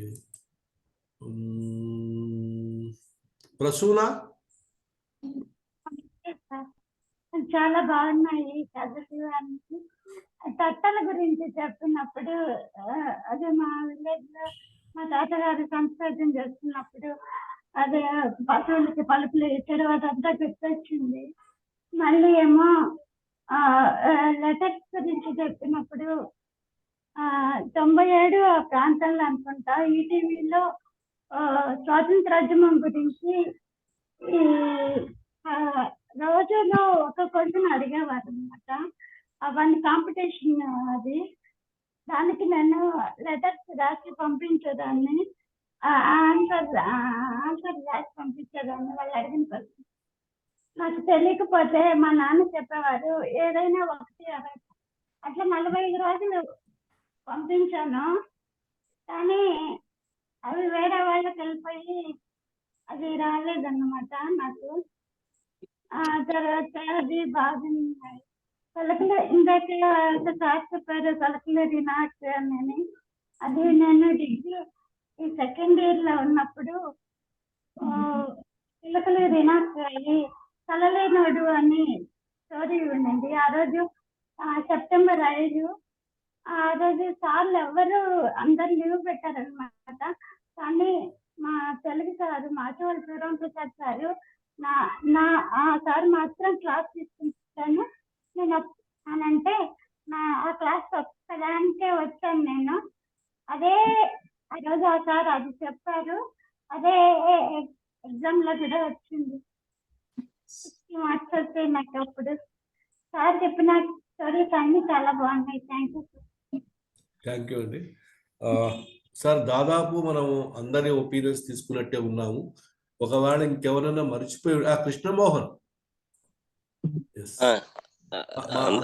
మా అమెరికా మిత్రుడు కృష్ణమోహన్. అందరికీ నమస్కారం అండి. ఈ రోజున కాంతారావు గారిది టాక్ చాలా బాగుంది. ముఖ్యంగా లిటరరీ యాక్టివిటీ మీద జరిగింది ఈ రోజున. ముఖ్యంగా టైటిల్ చాలా బాగుందండి. అది ఎవరు కన్సీవ్ చేశారో కానీ మరి కాంతారావు గారా రవికుమార్ గారా తెలియదు నాకు. బాగుంది. ఇంకోటి అండి, తను రాసింది కూడా అందరూ చెప్పేటట్టుగా ఒక సోషల్ కాంటెక్స్ట్ తోటి రాసినటువంటి విషయాలు ఇవన్నీ కూడా తను అనుభవించి తను చూసి తను ప్రేరేపింపబడింది. అందులో అదే ఎక్స్పీరియన్స్ బేస్డ్. దాని నుంచి ఫ్యాక్ట్ తీసుకొని ఆ ఫ్యాక్ట్ నుంచి తన ఫిక్షన్ ని జోడించి కథలుగా రాయడం చాలా బాగుంది. అలాగే మన మురళీధర్ గారు చెప్తున్నప్పుడు నాకు ఒక ఐడియా వచ్చింది. అంటే మాకు అలవాటైంది ఇది స్కూల్ ఎడ్యుకేషన్ లో మాకు క్రాస్ కరికులర్ అప్రోచ్ అని ఒకటి ఉంటుందండి. క్రాస్ కరికులర్ అప్రోచ్ అంటే తెలుగు చెప్పేటప్పుడు ఇందాక తనే చెప్పారు ఎగ్జాంపుల్, కరోనా గురించి ఫ్యాక్ట్స్ చెప్తూ అది కవితలు రాస్తే అది తెలుగులో మనం పెట్టుకోవచ్చు. అలాగే హెల్త్ ఇంటూ మ్యాథమెటిక్స్ అని గిబ్స్ అని ఒక బ్రిటిష్ మ్యాథమెటిషియన్ రాశారు. Health into mathematics. Paracetamol tablets ని 6 గంటలకు ఒకసారి వాడాలి కాబట్టి ఫ్రాక్షన్స్ ని పారాసిటమాల్ టాబ్లెట్స్ టైమింగ్స్ తోటి చెప్పారు. ఈ రకంగా మనం హెల్త్ ని మ్యాథమెటిక్స్ లో జోడించవచ్చు అని ఆయన చెప్పడం. That is called cross curricular approach. ఇంకోటి రమేష్ గారు మాట్లాడుతున్నప్పుడు, మన TVS Ramesh is basically teacher and text book writer also. మనకి ఎక్స్టెన్షన్ లెక్చర్స్ చాలా అవసరం అండి. ఇట్లాంటి స్కూల్స్ లో మనము ఎంత వీలైతే అంత ఎక్స్టెన్షన్, ఎప్పుడు మనమే పాఠాలు చెప్పకుండా most of the times extension lectures తోటి ఇలాంటి వాళ్ళని పిలిచి చెప్తే that will go in to the curriculum అండి. That's so helpful for the children. మొన్నటిని కూడా పోతుంది. Thank you very much Kantharao garu. One more time to you. We really learned and enjoyed the talk. చాలా బాగా ఫ్లో కూడా బాగుంది మీరు మాటల్లో. ఎందుకంటే మీరు అనుభవించింది, మీరు రాసిందే కాబట్టి ఆ ఫ్లో ఖచ్చితంగా ఉంటుంది. చాలా ఎంజాయ్ చేశాం మేము. Thank you very much. Thanks to Ravikumar గారు ఆల్సో వెరీ మచ్ అండి. Thank you very much. Thank you. నేను ఇంకెవరన్నా పొరపాటు కనుక మర్చిపోయి ఉంటే కైండ్లీ మీ అంతకు మీరే అన్మ్యూట్ చేసుకొని మాట్లాడండి సార్. నాకు తెలిసి నేను అందరినీ స్పెసిఫిక్ గా పిలిచినట్టే ఉన్నాను.